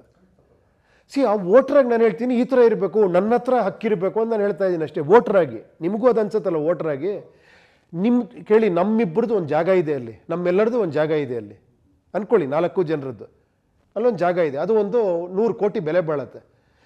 ಯಾರೋ ಒಬ್ಬ ನಾಯಕನ ಮಾಡಿ ನೀನು ಡಿಸೈಡ್ ಮಾಡಪ್ಪ, ಏನು ಬೇಕಾದ್ರೆ ಮಾಡು ಅಂತೀವ? ಇಲ್ಲಪ್ಪ, ನಮ್ಮನ್ನು ಕೇಳು ಅಂತೀವ. ನಾವು ಕೇಳು ಅಂತೀವಿ ತಾನೆ? ಕೇಳೋದು ತಪ್ಪ? ಕೇಳಲೇಬೇಕು ತಾನೆ? ನಿಮ್ಮನೆ ಕೆಲಸ ಮಾಡೋಕ್ಕೆ ಯಾವನ್ನ ಬಂದ್ರ ಮೇಲೆ ನಿಮ್ಮನೆ ಕೆಲಸ ಏನು ಮಾಡಬೇಕು ಅಂತ ನೀವು ಓನರಾಗಿ ನಿಮ್ಮನ್ನು ಕೇಳಬೇಕು ತಾನೆ ಅಂತ ನಾನು ಹೇಳ್ತಾ ಇರೋದು. ಕರೆಕ್ಟ್, ಕೇಳಬಾರ್ದಾ? ಅಲ್ಲ, ನಾನು ಇದನ್ನು ಹೇಳ್ತಾ ಇರೋದು. ನೀವು ಜನಸಾಮಾನ್ಯರಿಗೆ, ಸಹಜವಾಗಿ ಜನಸಾಮಾನ್ಯರಿಗೆ ಫಸ್ಟಿಗೆ ನಾನು ಒಂದು ಯಾಕೆ ಹೇಳ್ದೆ ಅಂದರೆ, ಒಂದು ಗೊಂದಲ ಇದೆ ಅಂತಂದರೆ, ಜನಸಾಮಾನ್ಯರಿಗೆ ಇದು ಅಷ್ಟು ಅರ್ಥ ಆಗ್ತಾ ಇಲ್ಲ. ಏನು ಹೇಳ್ತಾ ಇದ್ದೀರಿ? ಅರ್ಥ ಆಗ್ತಿಲ್ಲ. ಯಾಕೆ ಹೇಳ್ತಿದ್ದೀರಾ? ಲಕ್ಷಾಂತರ ಜನ ಇದನ್ನು ಫಾಲೋ ಮಾಡ್ತಿದ್ದಾರೆ, ಬೇಕು ಅಂತೀರ, ಹೆಂಗೆ ಅರ್ಥ ಆಗ್ತಿಲ್ಲ ಅಂತಿದ್ದೀರಾ? ಅಲ್ಲ, ನಿಮಗೆ ಓಟ್ ಹಾಕಬೇಕಾದ್ರೆ ನಮಗೆ ಒಂದು ನಿಮ್ಮ ಪಕ್ಷ ಏನು ಹೇಳುತ್ತೆ ಇದನ್ನೇ ಹೇಳ್ತಾ ನಾನು 10 ಕಡೆ ಇದನ್ನೇ ಹೇಳ್ತಾ ಇದ್ದೀನಿ. 10 ಕಡೆ ಇದನ್ನೇ ಹೇಳ್ತಾ ಇದ್ದೀನಿ. ಇದು ಅರ್ಥ ಆಗಲ್ಲ ಅಂದ್ರೆ ಏನು ಅರ್ಥ? ನನಗೆ ಏನು ಗೊತ್ತಾ, ಇದು ಜಾಣ ಕುರುಡಿದು, ಬೇಕಂತ ಅರ್ಥ ಆಗಿಲ್ಲ ಅಂತ ಎಸ್ಕೇಪ್ ಆಗೋದು. ಯಾರು? ಜನರು ಅಲ್ಲ, ಜನರಲ್ಲ. ಈಗ ನೀವೇ ಹೇಳ್ತೀನಿ ನಾನು. ಇಲ್ಲ ಸರ್, ನಿಮ್ಗೆ ಅರ್ಥ ಆಯ್ತೋ ಇಲ್ವೋ? ನಾನು ಜನರ ಪ್ರತಿನಿಧಿಯಾಗಿ ಕೇಳ್ತಾ ಇಲ್ಲ, ಜನರ ಪ್ರತಿನಿಧಿಯಾಗಿ ನೀವು ಅದರಲ್ಲಿ ಅರ್ಥ ಆಗಿರೋರು ಇದಾರಲ್ವಾ? ನೀವ್ ಹೆಂಗೆ ಹೇಳ್ತೀರಾ ಜನರ ಪ್ರತಿನಿಧಿ ಯಾರಿಗೂ ಅರ್ಥ ಆಗ್ತಿಲ್ಲ ಅಂತ? ಒಂದಿಷ್ಟು ಜನರ ಹತ್ರ ಮಾತಾಡಿದಾಗ, ಪ್ರಜಾಕೀಯದ ಬಗ್ಗೆ ಮಾತಾಡಿದಾಗ, ನಾವು ಪ್ರಜಾಕೀಯಕ್ಕೆ ಯಾಕೆ ವೋಟ್ ಹಾಕಬೇಕು ಅಂದರೆ, ಸಾಕಷ್ಟು ಪರ್ಯಾಯ ರಾಜಕಾರಣಿಗಳು, ಪರ್ಯಾಯ ರಾಜಕೀಯ ಪಕ್ಷಗಳು ಇಲ್ಲಿದ್ದಾವೆ. ಅದು ಆಪ್ ಇರ್ಬೋದು, ಅಥವಾ KRS ಇರ್ಬೋದು, ಒಂದು ಕಡೆ ಕಮ್ಯುನಿಸ್ಟ್ ಇರ್ಬೋದು, ಬೇರೆ ಬೇರೆ ಅವರೆಲ್ಲರೂ ರಾಜಕೀಯ ಪರ್ಯಾಯವಾಗಿ ಮಾತಾಡ್ತಾರೆ. ಸೊ ನಿಮ್ಮ ಪಕ್ಷ ಒಂದಿಷ್ಟು ಭಿನ್ನ ಅಂತ ನೀವು ಹೇಳ್ಕೊಳ್ತಾ ಇದ್ದೀರಲ್ಲ. ಸೊ ಹಾಗಾಗಿ ನಿಮ್ಗೆ ಯಾಕೆ ವೋಟ್ ಹಾಕಬೇಕು? ವೋಟ್ ಹಾಕಬೇಕಾ? ಇದೇ ಸತ್ಯ, ಇದೇ ಕರೆಕ್ಟು ಅಂತ ನಾನು ಹೇಳ್ತಿರೋದು. ಭಿನ್ನ ಆಗಿರೋದೆಲ್ಲ ಬೇರೆ. ನೀವು ಇದು ಆ್ಯಕ್ಚುಲಿ ಆಗ್ಬೇಕಾದ್ರೆ, ನಾನೊಂದು ಸಿಂಪಲ್ ಆಗಿ ಹೇಳ ನಿಮ್ಗೆ, ಇದನ್ನು ಇನ್ನೂ ನಿಮಗೆ ಗೊಂದಲ ಇದೆ, ಇನ್ನೂ ಅರ್ಥ ಆಗ್ತಿಲ್ಲ ಅಂದರೆ ಒಂದು ಇನ್ನೂ ಸಿಂಪಲ್ ಆಗಿ ಹೇಳ್ತೀನಿ. ನಾನು ಅದನ್ನೇ ಚಿಕ್ಕದಾಗಿ ಹೇಳ್ತಿರೋದು. ನಿಮ್ಮ ಮನೆಗೆ ಒಬ್ಬ ಕೆಲಸಗಾರನ ತೊಗೊತೀರಾ, ಅವನ್ನ ಮನೆ ಕ್ಲೀನ್ ಮಾಡಪ್ಪ, ಮನೆ ಎಲೆಕ್ಟ್ರಿಕಲ್ ರಿಪೇರಿ ಮಾಡಿಸು, ಎಲ್ಲ ಒಂದು ಮ್ಯಾನೇಜರಾಗಿ ಇಟ್ಕೊತೀರಾ ನೀವು. ನಿಮಗೆ ಕೆಲಸ ಇದೆ, ಬೇರೆ ಕಡೆಲ್ಲ ದುಡಿತಾ ಇದ್ದೀರಾ ನೀವು. ಅವ್ನಿಗೆ 1 ಲಕ್ಷ ರೂಪಾಯಿ ಸಂಬಳ ಕೊಟ್ಬಿಟ್ಟು ಹೇಳ್ತೀರಿ, ನೋಡಪ್ಪ ನಂದೆಲ್ಲ ಬಿಲ್ಲು ಗಿಲ್ಲೆಲ್ಲ ಪಕ್ಕ ಮಾಡು, ನಿನಗೆ ಪ್ರತಿ ತಿಂಗಳ 1 ಲಕ್ಷ ರೂಪಾಯಿ ಕೊಟ್ಬಿಡ್ತೀನಿ, ನಾನು ಮನೆ ಮೇಂಟೈನ್ ಮಾಡು ಅಂತ ಹೇಳ್ತೀರಾ. ಬಿಟ್ಬಿಡ್ತೀರಾ ಅವನ್ನ? ನಿನ್ನ ಮನೆ ಫುಲ್ ನಿಂದೇವಪ್ಪ ಜವಾಬ್ದಾರಿ ಅಂತ ಕೇಳ್ತೀರಾ ಇಲ್ವೋ ನೀವು? ಏನಪ್ಪ ಎಲೆಕ್ಟ್ರಿಸಿಟಿಗೆ ಎಷ್ಟಾಯಿತು ಎಲ್ಲ ಬಿಲ್ ತೋರಿಸು ಅಂತೀರಾ? ಇಲ್ಲಾಂದ್ರೆ ಅವನು ಹೇಳ್ತಾನೆ, ಸರ್ ಅದು ಎಲ್ಲ ಹೊಡೆದೋಗಿತ್ತು ಸರ್, ನಾನು ಮಾಡಿದ್ದೀನಿ ಸರ್, ಅಲ್ಲ 50,000 ರೂಪಾಯಿ ಖರ್ಚಾಯ್ತು ಸರ್, ಇನ್ನೊಂದು ಆಯ್ತು ಸರ್, ಮತ್ತೊಂದು ಆಯಿತು. ನಿಮ್ಗೆ ಲೆಕ್ಕನೇ ಕೊಡಲ್ಲ ಅಂದ್ಕೊಳ್ಳಿ. ಬಟ್ ಅವನು ನೀವು ಕೆಲಸ ಕೊಡ್ಬೇಕಾದ್ರೆ ನಿಮಗೆ ಒಂದು ಸಂಬಳ ಕೊಡ್ತಾನೆ, ನಿಮಗೆ ಒಂದು ಬ್ರೈಬ್ ಕೊಡ್ತಾನೆ, ಒಂದು ಬಾಟ್ಲಿಗೆ ಗುಂಡು ಕೊಡ್ತಾನೆ, ಒಂದು ಕುಕ್ಕರ್ ಕೊಡ್ತಾನೆ ಅಂದ್ಕೊಳ್ಳಿ. ನಿಮಗೆ ನೀವು ಮನೆಗೆ ನಾನು ಕೆಲಸಕ್ಕೆ ಬಂದಿದ್ದೀನಿ, ನೀವು ಕುಕ್ಕರ್ ಇಸ್ಕೊಂಡು ನನಗೆ ಕೆಲಸ ಕೊಡ್ತೀರಾ? ಮತ್ತು ಯಾವುದು ಗೊಂದಲ, ಯಾವುದು ಕ್ಲಾರಿಟಿ ನಂಗೆ ಅರ್ಥ ಆಗ್ತಿಲ್ಲ. ಅಲ್ಲ, ಕುಕ್ಕರ್ ಇಸ್ಕೊಂಡು ಕೆಲಸ ಕೊಡೋಣ ಅನ್ನೋ ಕ್ಲಾರಿಟಿ ನಿಮಗಿದೆ. ಕುಕ್ಕರ್ ಇಸ್ಕೊಂಡು ಕೆಲಸ ಕೊಡ್ತಿರೋನಿಗೆ ಗೊಂದಲ ಇರೋದು. ನಾನು ಹೇಳ್ತಿರೋದು, ಕುಕ್ಕರ್ ಇಸ್ಕೊಂಡು ನಿಮ್ಮ ಮನೆ ಕೆಲಸದವ್ನು ಇಟ್ಕೊಂಬಿಡ್ರಪ್ಪ. ಫಸ್ಟ್ ಆಫ್ ಆಲ್ ನನ್ನ ಕ್ವಾಲಿಫಿಕೇಷನ್ ಏನು, ನನಗೆ ಎಲೆಕ್ಟ್ರಿಸಿಟಿ ಬಗ್ಗೆ ಎಷ್ಟು ಗೊತ್ತಿದೆ, ನನಗೆ ಪ್ಲಂಬಿಂಗ್ ಬಗ್ಗೆ ಎಷ್ಟು ಗೊತ್ತಿದೆ, ನಾನು ಎಷ್ಟು ಕಡೆ ಕೆಲಸ ಮಾಡಿದ್ದೀನಿ, ಅದ್ರ ಬಗ್ಗೆ ವಿವರ ತಿಳ್ಕೊತಾನೆ ನಾನು ಕೆಲಸಕ್ಕೆ ಇಟ್ಕೊತೀನಿ. ಇದು ಗೊಂದಲನಾ ಅದು ಗೊಂದಲನಾ? ಕುಕ್ಕರ್ ಇಸ್ಕೊಂಡು ಕೆಲಸ ಕೊಡೋದು ಗೊಂದಲನ, ಅವ್ನು ಸರ್ಟಿಫಿಕೇಶನ್ ಎಲ್ಲ ತಿಳ್ಕೊಂಡು ಅವ್ನು ಕರೆಕ್ಟಾ, ಅವ್ನ ಆಧಾರ್ ಕಾರ್ಡ್ ಕರೆಕ್ಟಾ, ಅವ್ನು ಕಳ್ಳನ ಸುಳ್ಳನ, ಅವ್ನು ಹೆಂಗೆ ಕೆಲಸ ಮಾಡ್ತಾನ ಅಂತ ಕೆಲಸ ಕೊಡೋದು ಕರೆಕ್ಟಾ? ಇದಕ್ಕೆ ಆನ್ಸರ್ ಹೇಳ್ಬಿಡಿ. ರಾಜಕೀಯ ಪಕ್ಷವಾಗಿ ಬೇಡ, ನಾನು ರಾಜಕೀಯ ಪಕ್ಷ ಅಲ್ವೇ ಅಲ್ಲ ಅನ್ಕೊಳ್ಳಿ, ನಮ್ಗೆ ಓಟೇ ಬೇಡ, ನಮ್ಗೆ ಬರೋದೇ ಬೇಡ. ಇಲ್ಲ ಹೇಳ್ತೀನಿ ಕೇಳಿ, ನಿಮ್ಗೆ ಈ ದಾರಿ ಇದೆ, ಬಂದರೆ ನೋಡಪ್ಪ ನಮ್ಮ ಹತ್ರ ಕೆಲಸಗಾರರಿದ್ದಾರೆ, ನಾವು ಈ ಥರ ಕೆಲಸ ಮಾಡ್ತೀವಿ. ಬೇಡ ಅಂದರೆ ನಿಮ್ಗೆ ಆಲ್ರೆಡಿ 4-5 ಪಕ್ಷಗಳಿದೆ. ರಾಜಕೀಯನೇ ನಿಮ್ಗೆ ಬೇಕು ಅಂದರೆ ಎಸ್, ದೇರ್ ಆರ್ 3-4 ಪಾರ್ಟೀಸ್. ನಾನು ಯಾಕೆ ಅಲ್ಬೇಕು? ಅಲ್ಲ, ಪರ್ಯಾಯವಾಗಿ ಅವ್ರ ಜನರು ನಿಮ್ಮನ್ನು ನೋಡಬೇಕಾದ್ರೆ ಪರ್ಯಾಯ ಇದು. ನೀವು ಅದೇ ಥರ ಮಾಡಿ ಅಂತೀರ, ಅದು ಹೆಂಗೆ ಪರ್ಯಾಯ ಆಗುತ್ತೆ? ಆಲ್ಟರ್ನೇಟಿವ್ ಅನ್ನೋದು ಇಟ್ ಶುಡ್ ಬಿ ಕಂಪ್ಲೀಟ್ಲಿ ಬೇರೆ ಹೇಳಬೇಕು. ನಾನು ಅದನ್ನೇ ಮಾಡಿಕೊಂಡು, ನಾನು ಫಂಡ್ಸ್ ಕಲೆಕ್ಟ್ ಮಾಡಿಕೊಂಡು, ನಾನು ಒಂದಷ್ಟು ಜನ ನೋಡ್ರಿ, ಇವ್ರು ಒಕ್ಕಲಿಗಾರಿ, ಇವ್ರಿ, ಈ ಜಾತಿಯವ್ರು ಜಾಸ್ತಿ ಇದ್ದಾರೆ, ಇಲ್ಲಿ ಲಿಂಗಾಯಟ್ ಜಾಸ್ತಿ ಇದ್ದಾರೆ, ಇಲ್ಲಿ ನಾನು ಇವ್ರು ನಿಲ್ಲಿಸ್ತೀನಿ, ಇವ್ರು ಫೇಮಸ್ ರೀ, ಕೇಳಿ ಇದನ್ನೆಲ್ಲ ಮಾಡಿಬಿಟ್ಟು ನೋಡ್ರಿ ಇಲ್ಲೆಲ್ಲ ಸಭೆ ಸಮಾರಂಭ ಮಾಡ್ತೀನಿ, ಆಶ್ವಾಸನೆ ಕೊಡ್ತೀನಿ ಅಂತ ನಾನು ಶುರು ಮಾಡಿದ್ರೆ ನಿಮ್ಗೆ ಪರ್ಯಾಯ ಅನ್ಸುತ್ತಾ? ಏನು ಅನ್ಸುತ್ತೆ ನಿಮ್ಗದು? ನೀವು ಜಾತಿಯ ಬಗ್ಗೆ ಮಾತಾಡಿದಾಗ ಆ ಪ್ರಶ್ನೆ ಬರ್ತೀನಿ. ಯಾಕಂದರೆ ಇವತ್ತಿನ ವಾಸ್ತವ ಪರಿಸ್ಥಿತಿಯಲ್ಲಿ ರಾಜಕೀಯ ಪಕ್ಷಗಳು ಜಾತಿ ಇಲ್ಲದೆ ನಡೀತಾ ಇಲ್ಲ. ಜಾತಿಯ ಆಧಾರದಲ್ಲಿ ಚುನಾವಣೆಗಳು ನಡೀತಾ ಇದ್ದಾವೆ, ಮತಾಂಧತೆ ಕೂಡ ಮೇಲೈಸ್ತಾ ಇದೆ, ಧರ್ಮದ ಆಧಾರದಲ್ಲಿ ಚುನಾವಣೆಗಳು ನಡೀತಾ ಇದ್ದಾವೆ. ಸೊ ತಾವು ಈ ಸಂದರ್ಭದಲ್ಲಿ ಯಾವ ರೀತಿ ಇದನ್ನು ಇಂಟರ್ಪ್ರಿಟೇಷನ್ ಮಾಡ್ತೀರಾ, ಅಥವಾ ತಮ್ಮ ಪ್ರಜಾಕೀಯದ ಮೂಲಕ ಜನರಿಗೆ ಯಾವ ರೀತಿಯಲ್ಲಿ ಜಾಗೃತಿ ಮೂಡಿಸಿ? ಅಲ್ಲ, ನಾನು ಹೇಳಿದ್ದು ಇದು ಭಾಳ ಮುಖ್ಯವಾದ, ಇದನ್ನು ಕೇಳ್ಕೊಳ್ಳಿ ಅಂತ ಹೇಳ್ತಾ ಇದ್ದೀನಿ. ಇದು ಎಲ್ಲದಕ್ಕಿಂತ ಮುಖ್ಯವಾದ್ದು ನಿಮ್ಮ ಹಣ, ನಿಮ್ಮ ಅಭಿವೃದ್ಧಿ, ನಿಮ್ಮ ಫ್ಯೂಚರು ಎಲ್ಲವೂ ಇಲ್ಲಿದೆ. ಓಕೆ, ಇನ್ನೂ ಒಂದು ಹೇಳ್ತೀನಿ ಕೇಳಿ. ನಿಮ್ಮ ಜಾತಿ ಧರ್ಮ ಮಾತಾಡೋರು ಯಾಕೆ ಟ್ಯಾಕ್ಸ್ ಮನಿ ಬಗ್ಗೆ ಮಾತಾಡ್ತಿಲ್ಲ? ಯಾಕೆ ಪಾರದರ್ಶಕತೆ ಬಗ್ಗೆ ಮಾತಾಡ್ತಿಲ್ಲ? ಯಾರಾದರೂ ಮಾತಾಡ್ತೀಯಾರ? ನಾವು ಪಾರದರ್ಶಕವಾಗಿ ಕೆಲಸ ಮಾಡ್ತೀವಿ, ಪ್ರತಿಯೊಂದು ವರದಿ ಕೊಡ್ತೀವಿ, ಯಾಕೆ ಹೇಳ್ತಿಲ್ಲ? ಅಲ್ಲ, ಭ್ರಷ್ಟಾಚಾರ ಎಷ್ಟರ ಮಟ್ಟಿಗೆ ಜನರಿಗೆ ತಟ್ಟುತ್ತೋ ಅಷ್ಟೇ ಮಟ್ಟಿಗೆ ಜಾತೀಯತೆ ಅಥವಾ ಧರ್ಮಾಂಧತೆ ಕೂಡ ಜನರಿಗೆ ತಟ್ಟುತ್ತೆ. ಕರಾವಳಿ ಭಾಗದಲ್ಲಿರ್ಬೋದು, ಬೇರೆ ಬೇರೆ ಕಡೆಗಳಲ್ಲಿ ಜಾತಿ ಧರ್ಮದ ನಿಟ್ಟಿನಲ್ಲಿ ಜನರು ಎಷ್ಟು ನೋವನ್ನು ಅನುಭವಿಸ್ತಾ ಇದ್ದಾರೆ, ಜನರು ಪ್ರಾಣವನ್ನು ಕಳ್ಕೊಳ್ಳಿ. ನೋಡಿ, ರಾಜಕೀಯವಾಗಿ ಇದರ ಬಗ್ಗೆ ಕೂಡ ತಮ್ಮ ಒಂದು ಇಲ್ಲ ಕೇಳಿ, ಅವ್ರಿಗೆ ಅದೇ ಮುಖ್ಯವಾದರೆ ಅದಕ್ಕೆ ಕರೆಕ್ಟಾಗಿ ಆಲ್ಟರ್ನೇಟಿವ್ ಪಕ್ಷಗಳಿದ್ದಾವೆ ಅಲ್ವಾ? ನಿಮಗೆ ಒಂದು ಬೇರೆ ಮುಖ್ಯ.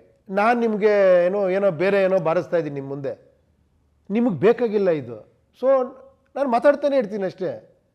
ನಿಮಗೆ ಬೇಕಾಗಿಲ್ಲ ನನಗೆ ಗೊತ್ತಿಲ್ಲ, ಬೇಕಾಗಿರೋರು ತೊಗೊತಾರೆ. ಅಲ್ಲ, ಅದನ್ನು ವಿರೋಧ ಮಾಡುವಂತಹ ಜನರು, ಆ ನಿಟ್ಟಿನಲ್ಲಿ ರಾಜಕೀಯ ಇರಬಾರ್ದು ಅಂತ ಹೇಳುವಂಥ ಜನರು ದೊಡ್ಡ ಸಂಖ್ಯೆಯಲ್ಲಿ ಇದ್ದಾರೆ ಕರ್ನಾಟಕದ ರಾಜಕೀಯದಲ್ಲಿ, ಮತದಾರರಿದ್ದಾರೆ. ಸೊ ಅಂಥವ್ರು ನಾನು ಹೇಳ್ತಾ ಇರೋದು. ಸೊ ಅಂಥವರಿಗೆ ನಿಮ್ಮ ಒಂದು ಒಪಿನಿಯನ್ ಕೂಡ ಭಾಳ ಇಂಪಾರ್ಟೆಂಟ್ ಆಗುತ್ತೆ. ಹೌದು ಇವ್ರೆ, ನಾನು ಅದನ್ನೇ ಹೇಳ್ತಾ ಇರೋದು. ಅಂಥವ್ರಿಗೆ ನಾನು ಹೇಳ್ತಿರೋದು, ನಿಮ್ಗೊಂದು ದಾರಿ ಇದೆ ಇಲ್ಲಿ. ನೀವು ಇದುವರೆಗೂ ಇದು ಯಾವುದು ಸರಿ ಇಲ್ಲ ಅಂದ್ಕೊಂಡಿದ್ರೆ ನಿಮ್ಗೆ ಇನ್ನೊಂದು ದಾರಿ ಇದೆ ಇಲ್ಲಿ.